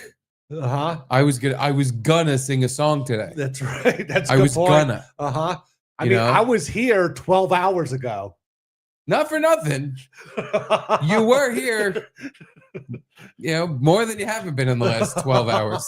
So, or at least, you know, commuting here. Can we all just take a moment to appreciate this one more time, just for everyone's enjoyment? The Rizzler is with Elaine. Hanging out with Elaine from Seinfeld. I bring that up because Caddy Thorogood, $5 pay and say, the Rizzler is going to be horseshoe bald and overweight in high school. I don't know. I mean, I could only hope. I don't know why you'd hope that, but I think he's going to continue being overweight. Then again, what happens with every fat person when they become famous is they lose weight. Yeah. Like they kind of get pressured to, or they realize like, oh my God, I'm rich and everything's awesome. I also losing weight's not like a whole big deal now. I have a whole, you know, day of being rich doing not much. I can get a personal trainer. I can pay for a dietitian. I can pay for a personal chef. Yeah. Like all these things are now easy because I am loaded with cash. And I want to live because I'm rich. He's just not old enough to be able to take Ozempic. I swear to God, that's the one turn his story can take that would fucking piss me off. Either be fat or don't be fat and do it the right way. Don't do the Ozempic thing. Don't. That's not in the Rizzler's cards. Okay. No fucking, that's bullshit. So he's just gonna have a big ass head and skinny arms and fucking has a weirdly proportioned body. No. I disagree. Don't do that, Riz. Some random guy in Staten Island forbids it. But thank you, Caddy. I think it's as possible as anything else that happens with the little portly boy from actually I don't even know where the hell he's from. Yeah. I want to assume New Jersey. But I don't even know where he's from in general, not even estate-wise. Like, where did he come from? How is he connected to the Costco? He's not a friend of Big Justice or Big AJ or whatever his fucking name is. Yeah, he just came out of nowhere. You want to watch an American History X clip? I was looking. What's the chess? Because now we're in bonus time. Because we were going to end, but now whatever. Me and you have had a few drinks. We could just hang out. Ooh, cheating, huh? Cheating in chess by streamer Dr. Lupo. $100,000 chess tournament. You should get involved in that. Wow. I was just on here looking because Keanu is supposed to be live with KB. With K-Brand. Yeah. It's 6 o'clock. Maybe it already ended. Can you scroll down? Can we just show the LeBron flop? Is the flop part of the flop? But or it might not be part of that video. It looks like it started. We can circle back where we started. We started with LeBron. Oh, but they don't. They might show it. James is down. Randall picks up his third. Watch the collision. The foul goes on. Oh, okay, good. DiVincenzo for the third time. Oh my God. I'm so fucking happy they lost to the knockoff Knicks. Yeah.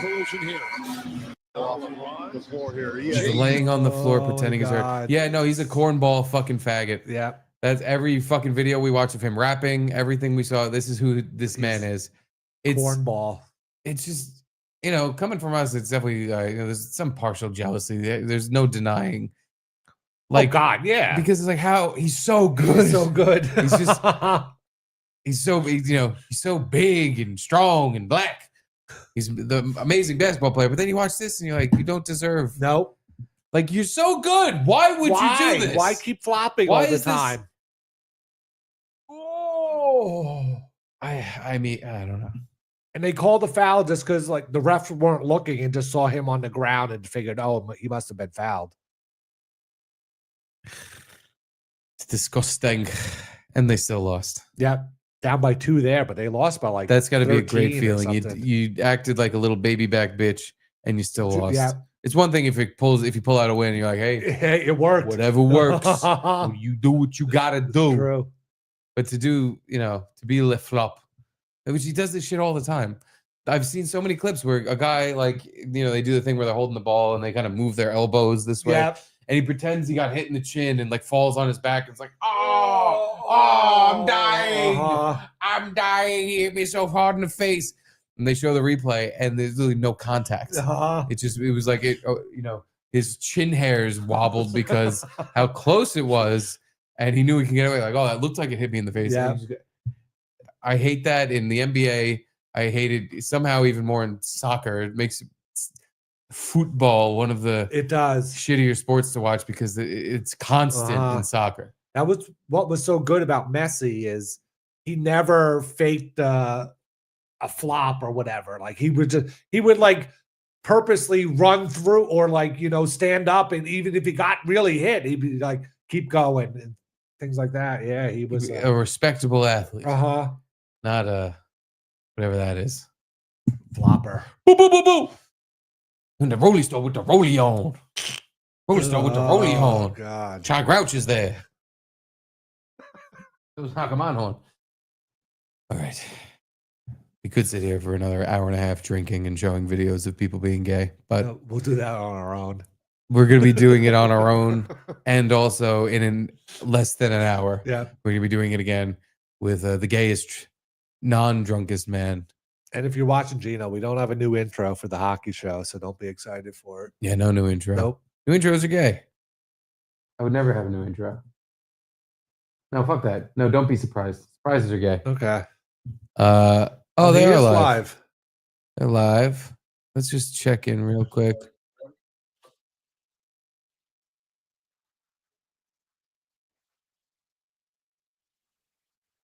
All right, so wait. What's with that super chat? I bought a one. Hold on, wait. Nobody's watching what we're watching. Oh, sorry. Hey, we're streaming Kevin. What's the stream sniping?